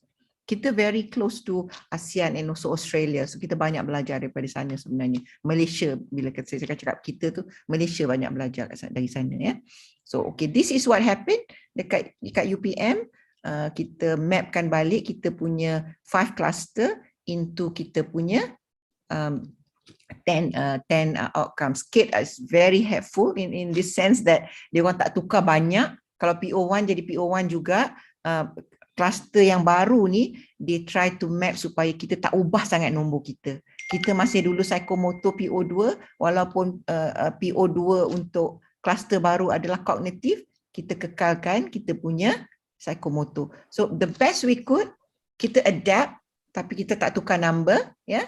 Kita tak tukar number kita. PO4 kita masih CS, walaupun PO4 diorang yang dah lain already. PO4 diorang adalah interpersonal skill, ya. Kalau kita kira 1, 2, 3 gitu, ya. So the best we could, CADe dah buat yang terbaik ni, sebab dia punya mapping kekal sama, kita tak ubah, kita hanya map kepada the current cluster saja. So dan kita ada lompong ni, kan nampak, ya. Sebab sekarang dah jadi 10, kita ada 9 before that, but now we know that the numeracy is the one that is missing. Okay, dulu where is the numeracy dulu? Kalau saya boleh tanya, nak tanya siapa? Saya tak nampak nama. Dulu numeracy kat mana? Guys? Siapa boleh jawab? Just holler je. Kognitif. Yes. Dulu ada dah kat sini. Dulu ada dah dekat pengetahuan dan kefahaman. Dah ada dah dekat pengetahuan ni, PO1. Ya? Cuma nak ditonjolkan balik, buat susah kerja kita. Okeylah, tonjolkan. Silakan. So, kemudian khusus-khusus macam phonetics, English phonetics, ada masalah lah, kan? Tapi dia orang kata boleh je, even instrument pun ada dia punya numeracy. Okay, insyaAllah, alhamdulillah. So sebab kami yang jahil ni, saya yang jahil about English, saya kata nak buka mana numeracy in English, ya? Nak buka mana numeracy in music, ya? Tapi ada punya, ya, boleh diadakan, ya. Okay, so these are the new one, PO1 sampai PO5, and again PO9, kita kekalkan PO1 sampai 9 kita tambah numeracy sebagai PO10. Itu yang kita buat at UPM. So this is the 10 yang kita akan govern kita punya curriculum. Okay, so this is numeracy, I'm not going to go into that. Okay, ni contoh daripada Afan, daripada Ami Afan, ya. So these are the keywords tadi, pengetahuan dan kepahaman, melaksanakan kemahiran kerja, which is practical, CTPS dan sebagainya. Tapi when you put into statement, your PO statement, dia akan jadi macam ni. Yeah, you cannot just use keywords. Keywords is the generic format for UPM, but you have to put in accordance to your program punya keperluan. So kata pelajar dapat mengaplikasi pengetahuan dan kefahaman tentang maklumat, fakta, prinsip, konsep dan teori secara sistematik dalam bidang sains dan teknologi kayu. Dia specifically say teknologi kayu, ya. So dan sebagainya, ya. So itu contoh untuk PO yang develop, yang reinstate dalam program teknologi kayu.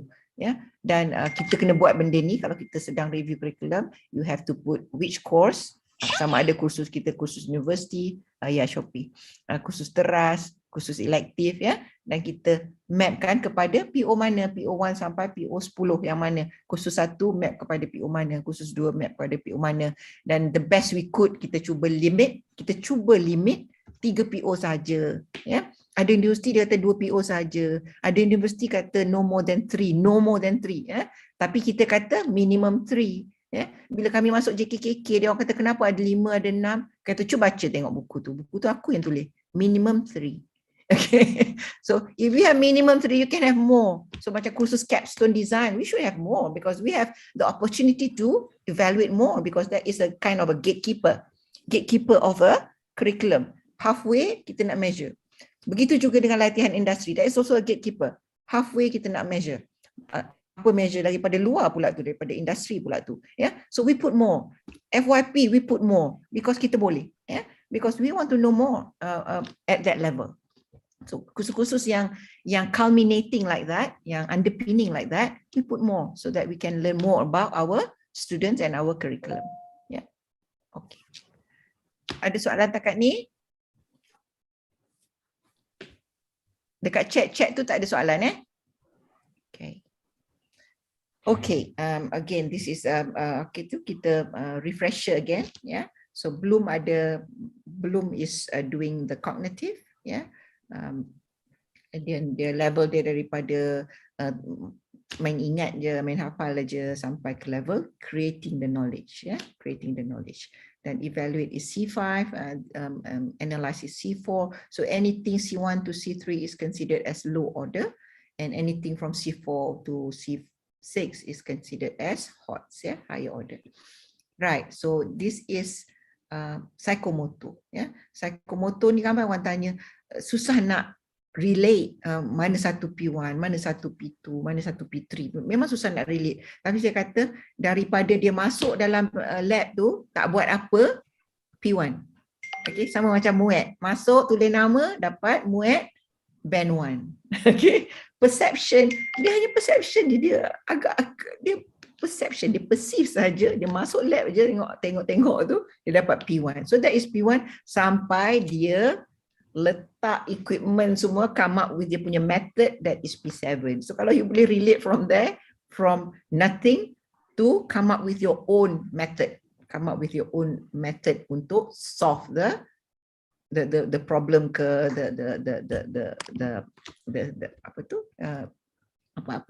setup ke, you can set up on your own, that is considered as origination, that is level yang tinggi. So in between tu pandai-pandai lah. Mechanism is kalau kita ada procedure,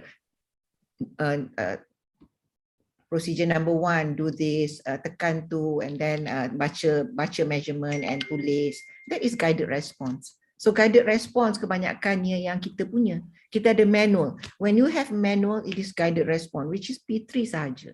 When you start open-ended, it becomes complex over response.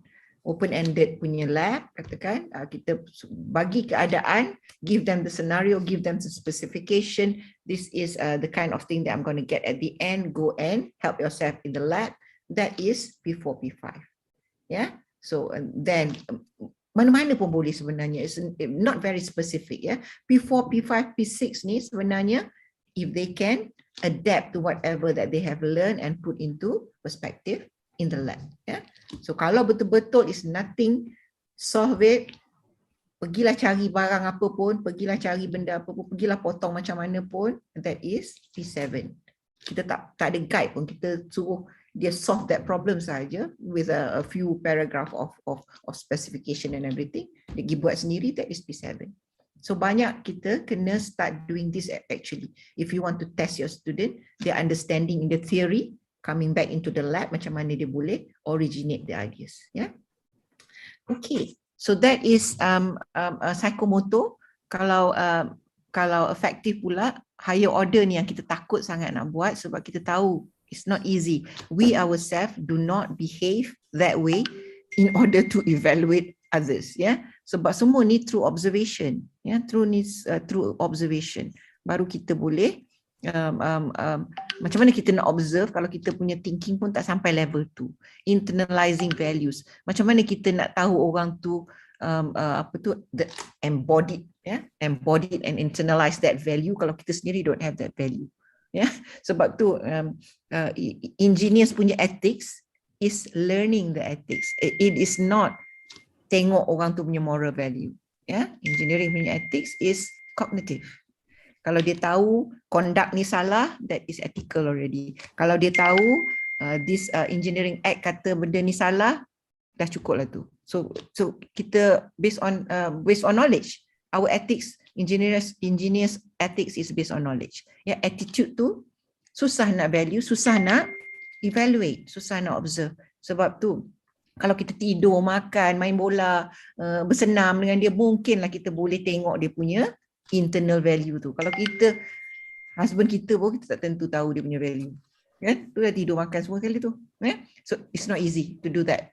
A5, A4, saya nampak ada orang berani lagi buat A4, A5. Saya sangat takut sebab I don't think we at that level untuk evaluate sampai level tu. Okay. So yang ni kalau nak menghafal, letaklah dekat tu. Tapi again, kalau kita hafal tu jangan guna, saya selalu use the word religiously. Do not use these words religiously. Sebab kalau saya understand ataupun if I say I can explain, orang anggap saya hanya menerangkan at C2 punya level, but actually I am doing at explanation up to evaluation probably. So do not use the words as it is. You have to look at the context. Sebab tu kalau kita tengok exam, bila panel evaluate kita punya exam, dia akan tengok the exam will tell us not the keyword. The exam itself, the whole exam question tu will tell us the depth of the knowledge yang kita try to extract daripada pelajar. It's not the keyword. Setengah orang nampak evaluate je dah betul, sedangkan evaluate tu is not.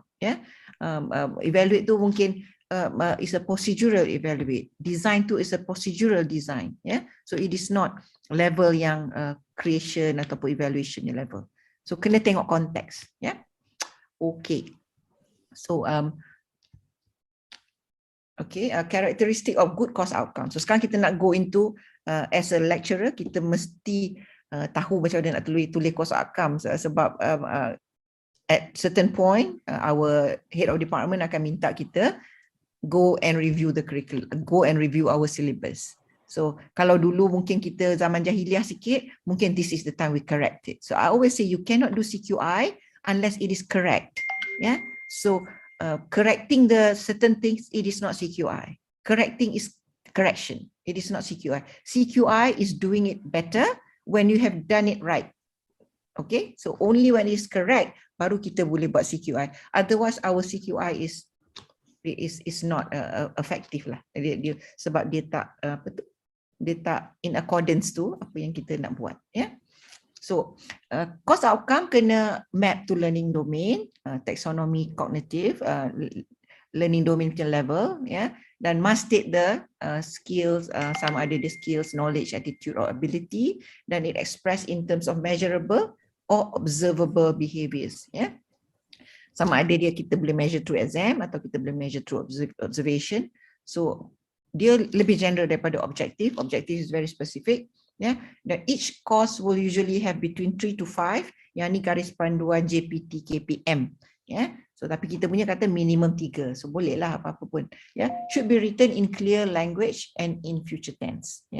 And begin number 7, outcome should be the same across courses with the same code. Katalah kita ambil satu kursus tu dia ajar dalam program ni, dia ajar dalam program tu, dia kena ada sama kat UPM lah. Dia kena ada sama, guna outcome yang sama. So and begin with action verb, write ataupun install atau solve, and this keyword already tell us what we want the student to be able to do at the end of the kursus. Okay, so dia kena ada action verb dan level dia, dan a condition of that action dan standard yang kita gunakan. So kalau ada tiga-tiga ni, budak dah tahu dah soalan apa akan keluar dalam exam. Okay, so normally kita ada combination lah, kita ada action verb dengan condition. Condition ni usually dalam konteks apa, mungkin in a group. Okay, nanti kita tengok contoh So measurable by instructors and achievable by student. It should be measurable by instructors and achievable by student, and it should be suitable with the included topics. Okay, kita tengok ni, what level of learning should the subjects offer. Kalau kita tengok, kalau diploma level, dia punya level takat C3 saja, kita kebanyakannya undergraduate. Kalau kita tabulate dia, kita akan nampak dia punya fokus, dia punya curve tu akan menjurus kepada C4, P4 and A3. Alhamdulillah. Sebab P4 ni we are going towards open-ended already. Kebanyakannya kena P4. Jangan P1, P2, P3. So it is macam saya kata masuk lab aja dah dapat P1. Ya, so jangan level 2. So dah bagus ni yang UPM punya ya. So masters at C5, C6, P5, P6 kebanyakannya akan level-level begitu. PhD juga. So ini yang saya takut ni. Sebab walaupun dia PhD, still kita kena observe dia punya effective atau dia punya skill atau dia punya values tu. It's not easy. Yeah? Okay. Course outcome, how do we align? Nanti kita tengok contoh macam mana kita align course outcome pada program outcomes, and kita kena state dia punya level of taxonomy, dan kita kena write action dia, action verb dulu, kemudian condition ataupun performance, ataupun standard specification atau kriteria yang kita nak. Okay. Ada soalan ke? Okay, it is not compulsory for every CLO to have 3 learning domain. Ada school of thought yang kata kena ada, but it's not, yeah. So cannot have 2 verbs in the same domain. Yang ni ketetapan UPM. Sebenarnya tak ada masalah pun kalau nak buat 2 verbs, ya. Ini ketetapan UPM supaya mudah untuk kita sebagai pensyarah untuk evaluate nanti. So saya dah evaluate this course outcome based on this because my course outcome did not say demonstrate and explain. Yeah, my course outcome say explain saja. Okay. Yeah, so you can have both. Demonstrate probably in the lab, explain probably in the lab also. Yeah, so I don't know. Yeah, so yang itu contoh yang kata cannot do is UPM. Yeah, so it's okay. Achievement of lots and HOTS has to be differentiated, but lots have to be achieved first before achieving HOTS. Usually bila kita write course outcome, kita remember course outcome is the most dominant outcomes that we want to get. Kalau masuk kelas saya keluar nanti tak tahu macam mana how to measure ampere, masalah lah budak tu. Yeah? So itu benda-benda yang sangat penting dalam kelas yang kita kata. Kalau you masuk kelas aku at the end of my class, at the end of the course, you should have apa benda. So kita nak ambil 3 benda saja. So that 3 benda kena sampai level mana. So that is the level. Kita tak bolehlah kata we want to start with C2 kat sini, C4. Tapi kalau outcome at the end tu selalunya is at the end punya level lah. Kalau you want it C6, course outcome tu akan tulis C6 lah. Walaupun C4, C5, C3 tu have done earlier on in the semester. But you write the highest dalam you punya course outcome of the syllabus. It is not compulsory for every CLO to have all 3 components of V, C and S like I said just now. Otherwise kita akan bagi open apa tu dah bagi apa tu soalan bocor kat dia orang. Yeah, but must have at least have either one. Yeah, a combination of 2. Verb compulsory sama ada condition ataupun standard. Okay, so good action verbs dia kata. Got to be specific, smarto lah sebenarnya, ya. Using particular assessment method developed using action verbs, dan it has to be achievable, it has to be relevant, achievable according to students' abilities, ya, and has to be aligned to PO and PO, and then kena ada specific time untuk dia buat benda tu, and can be applied and practice and observe, ya. So that is a good outcome, regardless whether PO ataupun CO, it has to be smarto, ya. Okay, so this is a soft skill yang low key tu. Kita ada CTPS. Dia panggil CTPS ni walaupun dia low key, sebenarnya dia datang daripada kepala, ya. Dia adalah critical thinking. Nama pun thinking, so datang daripada your head. So yang lain tu baru your soft skill of attitude and your other skill lah, communication skills, not attitude. Ya, this is social skill. So this is attitude, ya, yang dan sebagainya. Right. So contoh, ya, so we can go through this contoh if you like, but I like to ask more. I like to entertain questions rather than that. So let's look into before constructive alignment. Boleh kita ada soalan ke yang tak, kalau tak tanya tak boleh tidur?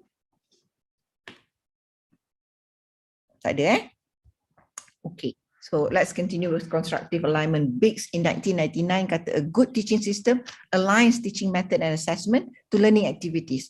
So kita start dengan as stated in the objective. Kita start dengan objective ataupun outcomes. Kemudian kita align kita punya teaching method dengan assessment. Kalau boleh tengok lebih jelas, kalau kami engineer suka tengok lebih jelas dalam bentuk gambar, ya. So what is our learning outcome? What is the intended learning outcomes? Dan atas kepala kita, bila kita dah ada learning outcomes atas kepala kita, macam mana kita nak assess budak ni? So kalau saya nak assess benda Allah ni, macam mana saya nak ajar?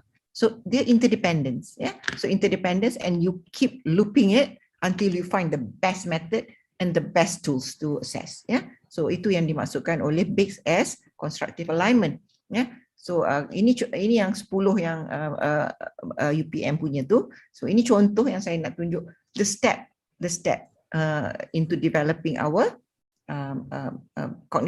course outcome, Untuk contoh satu kursus ni, kursus circuit theory, siapa yang biasa dengan circuit theory, orang physics pun biasalah dengan circuit theory, Okay, this is the 4 dominant thing that kalau dia lepas daripada kelas saya, habis semester tu, kalau orang tanya Laplace transformation ada tak? Ada dia kata. Belajar tak AC/DC circuit? Ada, Tapi saya nak tanya DC circuit saya for condition dia optimal solution, Dan ada tak first order and second order? Ada, Ada tak DC and AC circuit guna principle of circuit analysis theory? Ada tak? Ada. So all these 4 are the dominant thing. Kalau budak tu keluar daripada circuit theory, dia kena tahu. So these are the thing yang saya keluarkan sebagai my course outcome. So once saya dah dapat course outcome ni, so this is the verb, this is the condition. This is the verb, this is the condition. This is the verb, this is the verb apply, and this is the condition. And I only have verb and condition. I didn't even have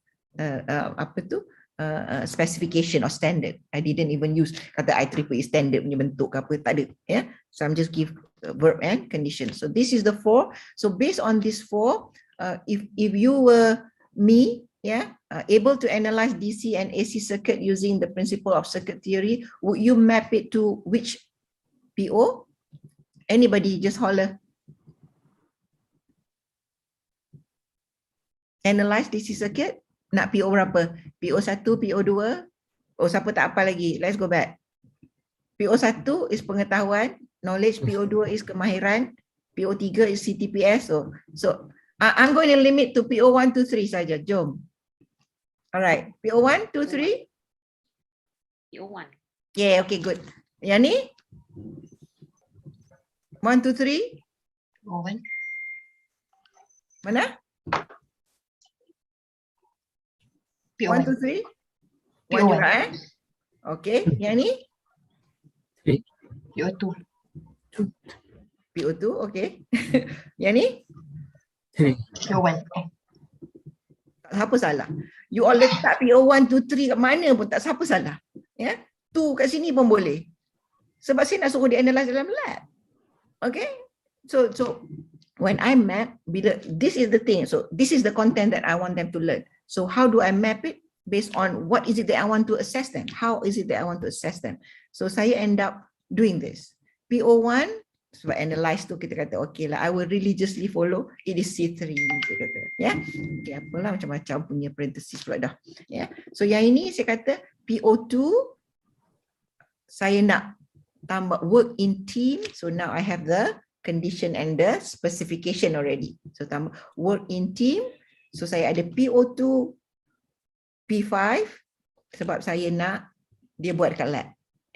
PO5 A3 sebab saya nak the work in team. So that's how I map it, right? So Laplace transformation saya kata okay, saya nak tanya dalam exam saja. So saya kata PO1 and C4 sebab dia kena buat a lot of mathematics. So and yang ini able to determine sebab for them to get the optimal solution they have to have at least C5.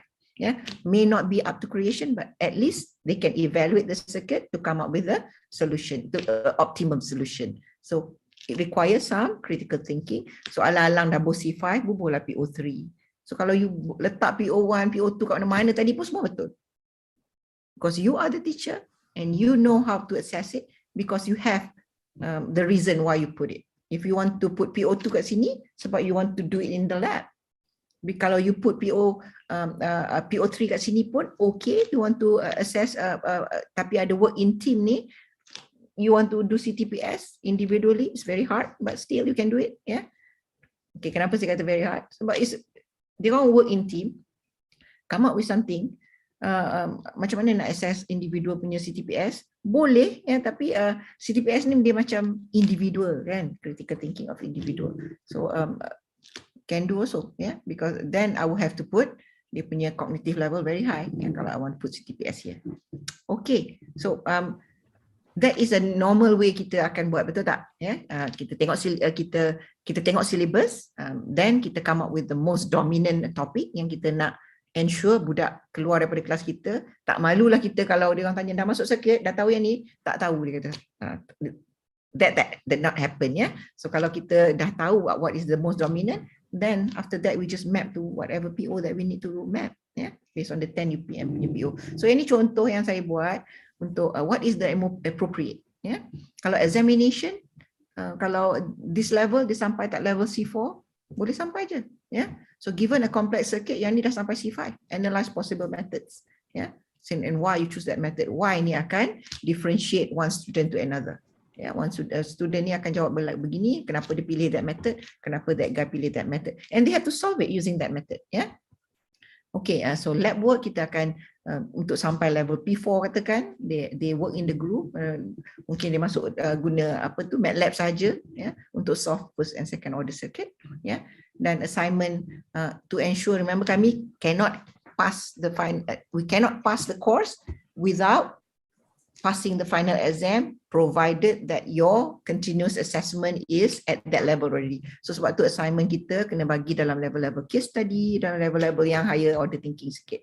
Ya, so case study kami selalu kami bagi dalam bentuk bagi journal kat budak. Ya, saya pernah bagi macam ni dekat student circuit saya.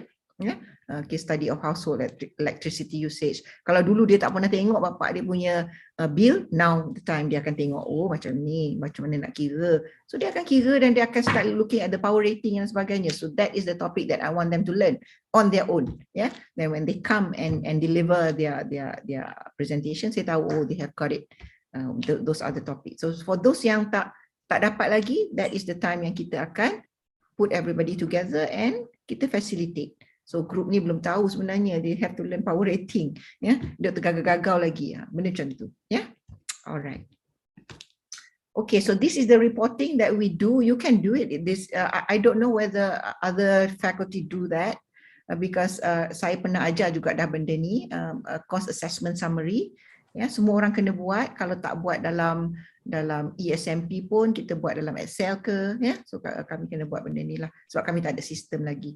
Ya, so yang ini masters course ada 6 saja, masters for engineers ada 6, masters for others ada 7. Ya, so I have to map. These are my course outcome. I have 3 course outcome, 1, 2, 3 saja, and they are mapped to PO1, PO4, and PO5. And ada 2 course outcome mapped to the same PO, so it is not a one-to-one mapping. So I know that it's going to be hard for me to masa kita dapat benda ni, kita tahu we have to start devising what kind of tools, assessment tools that we're going to use so that I can use it into untuk dua-dua course outcomes ni kepada satu PO ni ya. So it turned out budak master selalu pandai kan, so semua dapat 100%. So kami punya 100% is actually if you say that you pass, it is 65 ni ya. 60% of student in this class achieve minimum 65%. So it turned out semua orang dapat B lah at least ya, 65 marks ya, 100% dapat B at least, tak ada yang fail in kelas ni ya, sebab masters untuk lulus adalah B. So even though this is my CQI for myself ya, even though all students achieve the minimum threshold, improvement can be done to teach on good content of presentation. Saya nampak presentation dia orang tak not too good ya, so maybe I can letak satu topik on good presentation. What are they? Yeah, rather walaupun kita dah bagi dia rubrik what is the good, but we show them what is the good presentation. Yeah, but kita pun not a good presenter anyway. Yeah. Okay, so that course assessment summary comes from my Excel sheet yang saya dah map course outcome 1 kepada PO4. Course outcome 1 and 2 map kepada PO4 comes from my assignment 2 and assignment 1. That one comes from report of turning in. That one comes from the reference punya list. So those are the things that I already have in mind the beginning of the semester. Otherwise, I cannot design my class. Otherwise, I cannot design my teaching plan. Yes. Ada question ke tadi? Tak ada, eh? Alright, any question? Okay, so we are done actually, yeah. So these are the references, and I like to promote this Welcome to OBE punya MOOC, yeah. So ada banyak topik ni yang you all boleh continue learning, yeah, on anything on OBE. Kita ada MOOC OBE already in our system. So just have a look. Yeah, okay. I don't have anything else. Thank you so much. And I really have to thank Amir for allowing me to use some of his slides. Thank you. So I'm going to pass to Secretariat for question and answers if there kalau tak ada apa-apa lagi. Yeah. Right.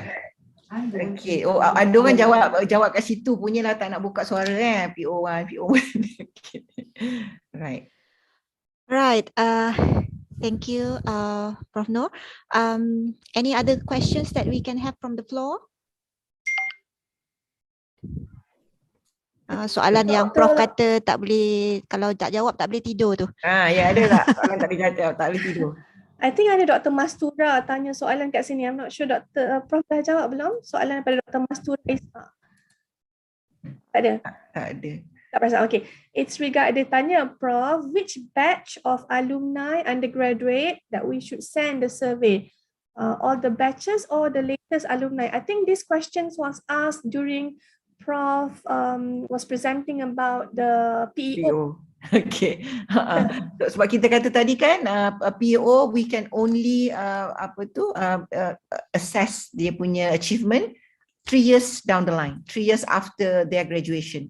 Yeah, so before that, we are working on their PO. Yeah, so only after 3 years they are dah mature sikit, baru kita send the survey. But it is very hard for us to blast to the group saja. But now we have Facebook, we have WhatsApp group of that batch, we can. But dulu we just send saja. But ada ke atas tu their demography, which year did you graduate? So kita akan compile based on that year of the graduation. So kita akan ambil budak-budak yang layak untuk di-evaluate, which is 3 to 5 years. Yeah. So Prof, yeah, for that PEO punya survey, should we also send survey to the majikan? If you like, but majikan tadi is not for PEO. Yeah, PEO is our achievement of our program. Yeah, PEO tu kita boleh dapat direct daripada alumni.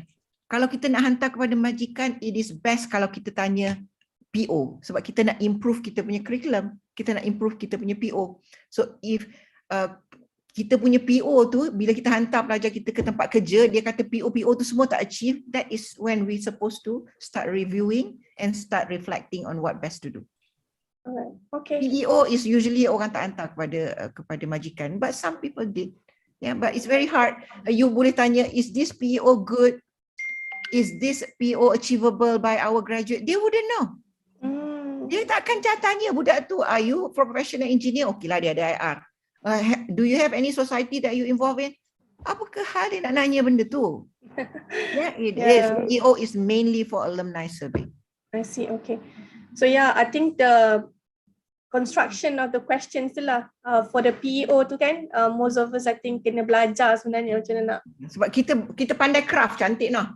Kita pandai craft, tapi kat belakang kepala kita tak tahu soalan apa nak tanya nanti ni kat dalam survey. Seronok tiru je sebenarnya dulu. Bila TNCA minta, kita tiru je. Okay, kau punya contoh, aku punya macam ni lebih kurang. Yeah, we really need, I think, a session for that PEO punya session survey kan. Macam mana nak rangkum. Macam mana nak device survey, that will be good. Kapai-kapai kita di fakulti. Okay, tak apa. Ramai dah belajar. Ramai yang datang berguru dalam bilik pun ada. Okay. Boleh contact Prof nanti ya. InsyaAllah.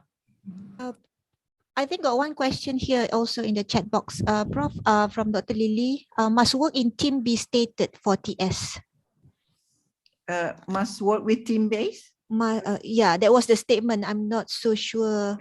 Kalau TS, team skill kan, you cannot work alone to see a team skill. Right, so Prof. Yeah, Dr. Lily, please. Sorry. Masa kita buat penulisan pemurnian LO itu, we were informed tak perlu nyatakan explicitly work in Itu team. tak perlu, Tak? tak perlu, Right? tak perlu. Okay. Saya punya Okay. contoh tadi sebab saya nak letak Okay. Alright. PO5 tadi. So Yeah. tak perlu. Sebab tu saya kata you can have whatever PO but you know why you want to have that PO. Alright. Yeah. Thank you. Alright. All right. Anything else? Anything else? Any other question? So saya Yes, nak baca ni daripada Mujahid, ya, ajar online macam cakap seorang-seorang tu yang saya tak tahan tu, ya. Sampai towards the end saya terpaksa student baca slide dan jelaskan. Okay, from there saya jelaskan betul balik apa student tadi baca dan faham dari slide. Okay, that's another way of interacting, ya. Sebab kadang kita kecewa bila the class is so quiet. And this is direct message from Asma. Dr. Asma, I like the idea of challenging our students so that we enable them to think outside the box and be creative, but not all lecturers are willing to do that. Yeah, I know. Yeah, the attitude is more like pampering their students and playing safe. The consequence is when these feel-good students further their studies, baru kita perasan yang mereka tak capai. Kan? So sebab tu saya kata tadi, kita tepuk dada, tanya iman kita. Kita dah bagi enough tak kat pelajar? Ya? Kita dah challenge them enough as per the syllabus.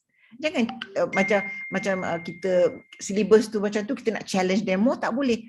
At least as per the syllabus. Sebab saya remember Arwah Radin kata itu kontrak kita, itu amanah kita dengan student. Itu yang amanah yang Allah bagi pada kita based on the syllabus. If we do not deliver the syllabus, sebab tu saya kata kalau kita tak pakar jangan ajar.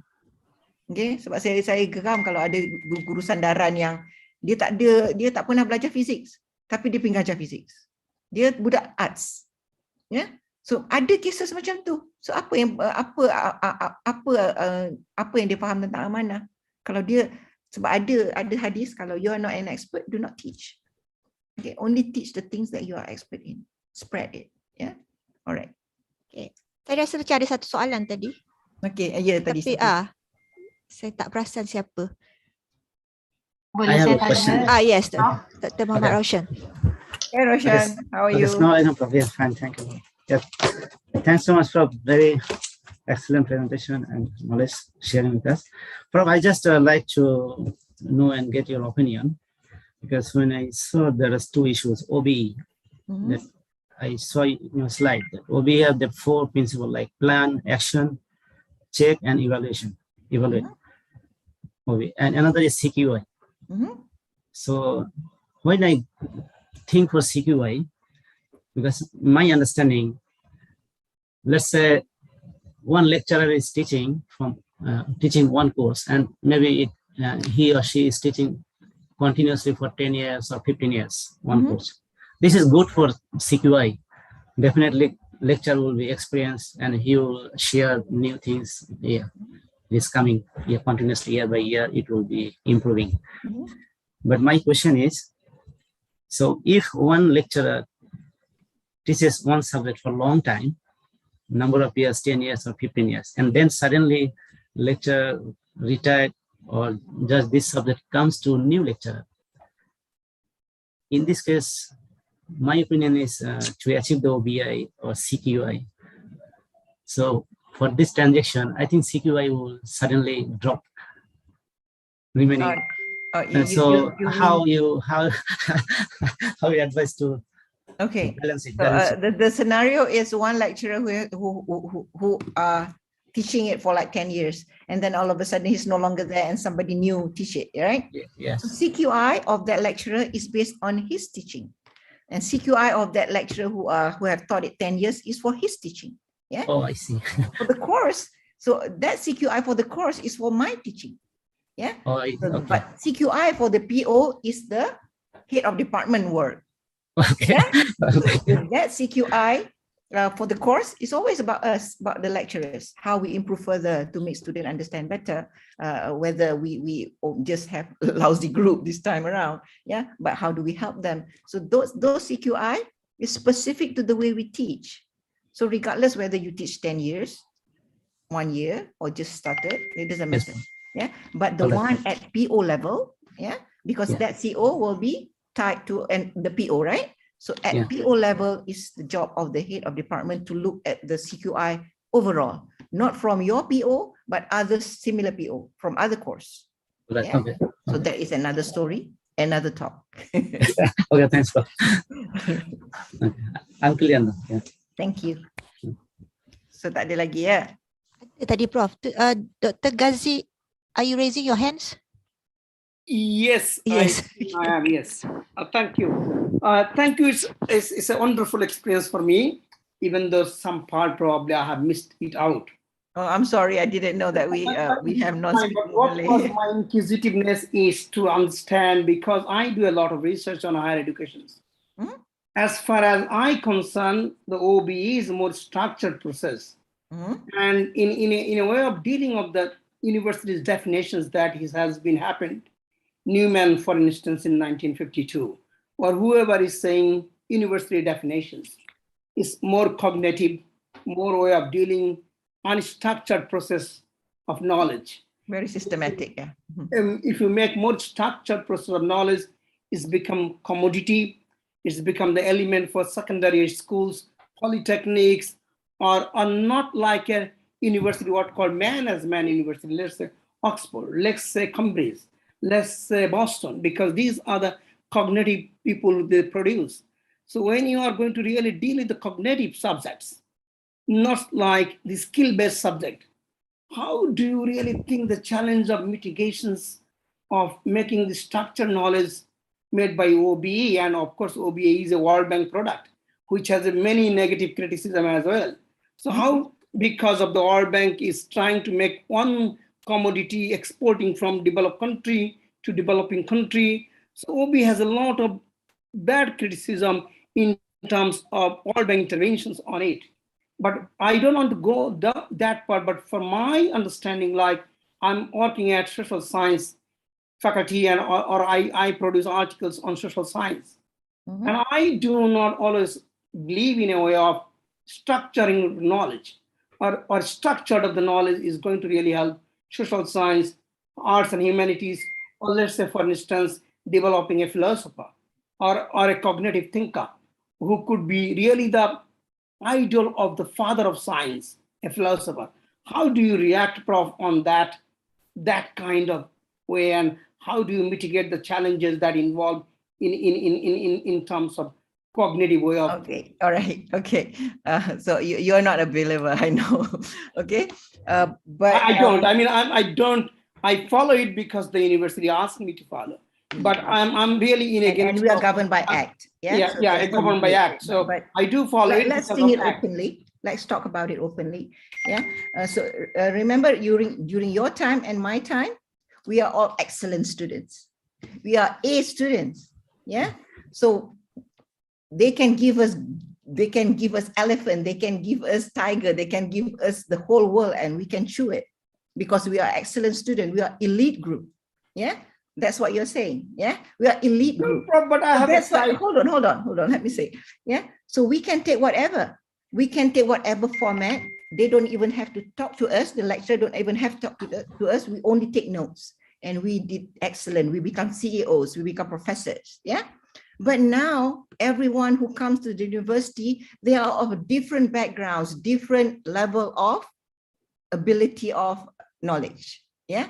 So we allow equity of learning. But the one point is, are we making more market?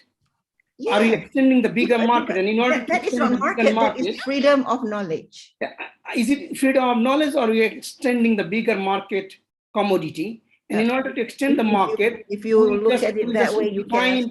We are redefining the higher education in a different box. So are we actually redefining higher education, or because we need more universities, more academics to be involved, privatization and so forth on, and we are lower downing the definition of higher education? No. So we are making polytechnic. Allow more students to go to work. Yeah, so we are allowing polytechnic to be defined as an university rather than university not to be. So we are making polytechnic to come as to say we are also university, rather than we are not saying we are that elite, what Newman defined.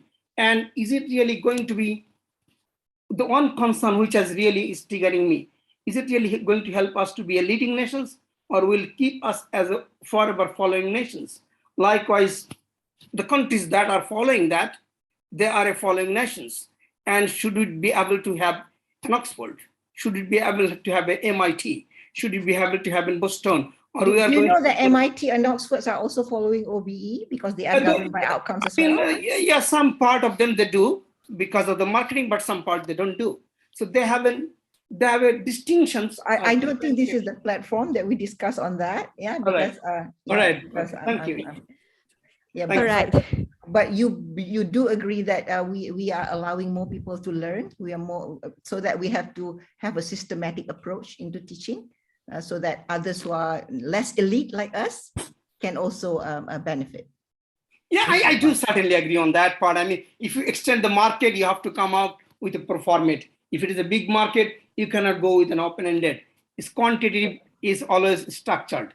Quantity definitely. Open-ended can only happen when only 20 students got accepted into qualitative method. If qualitative method, open-ended can happen, but quantity method, definitely open-ended cannot happen, which is I fully agreed, Prof. And I learn a lot because I have to follow it. So I was trying to learn because of I have to follow it. Don't say that you have, because you want to follow because there's students who need it, because there's students who are not elite like us, because they need it, because they need us to systematically approach our teaching this way so that more people can benefit from that. Yeah.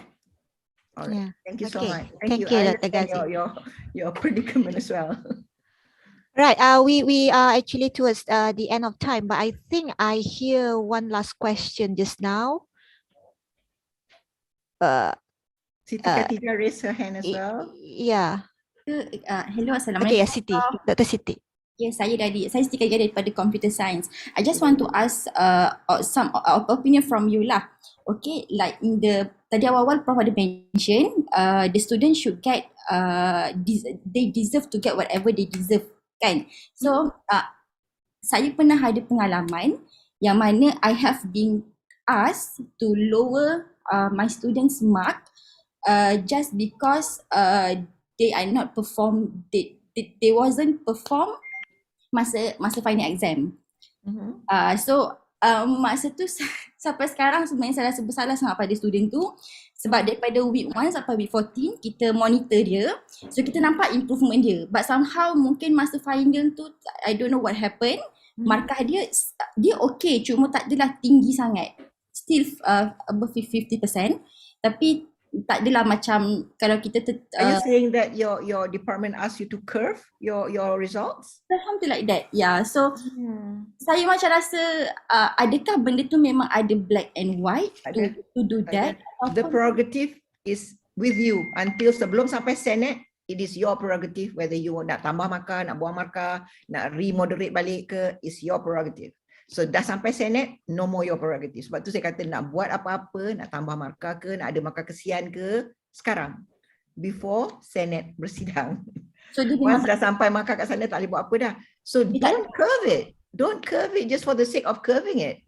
Yeah. So if they got A, they got A. If they got F, they got F. Yeah. But you have this a lot of empathy. You want to see because they want naik bagus. You want to put 5 marks. Silakan. Kan? You nampak improvement very well, kan? You nak tambah 5 markah, it is your prerogative. Yes. So tapi you kena letak yang tu, bukan tiba-tiba bagi 5 markah. You kena letak yang tu dalam marking. Faham. Sebab nanti bila dia orang check marking, kena consistent. So memang tak ada lah, maksudnya macam okay, kalau final dia tak tinggi dan dia tak layak dapat tak ada benda tu, kan, Prof? That is what continuous assessment is about. Sebab tu kita tak buat style UK at the end of the day aja, at the end of the year orang periksa. Kita sekarang ada continuous assessment that should help the student. Sebab tu kita allow budak-budak yang tak elite ni belajar. Okay. Yeah? Thank you, Prof. Otherwise semua budak elite je lah masuk UM at the end of the year periksa. Okay. Thank you, Prof. Alright, thank you. Right. I guess no more questions. So yes. Hopefully, we will have maybe a series of this a talk on OBEs, on curriculums. Yeah. So hopefully all of you will join us in the future with all these courses. Yeah. Perhaps we'll do a bit of face-to-face as well. Yeah. So that would be since we are moving towards endemic already. So the face-to-face is already also in our plan. So please just come and join us. For those who have not feeling fill in your attendance, please do as well. That will help us in also improving our future talk. So Prof Noor, I am on behalf of CADe, we are very thankful for your talk today. Very, very informative and very interesting on the discussion on the elite students, versus non-elite, I also believe that knowledge is free for everybody who wants to learn, right? Yeah. So so thank you very much. Thank you all for joining us this time around. Hope you have a very good day. Right? Thank you. Okay, Prof. Thank you, Prof. Jangan serik panggil saya. Boleh. Esok pun boleh, Prof. Assalamualaikum semua. Bye. Waalaikumsalam. Bye.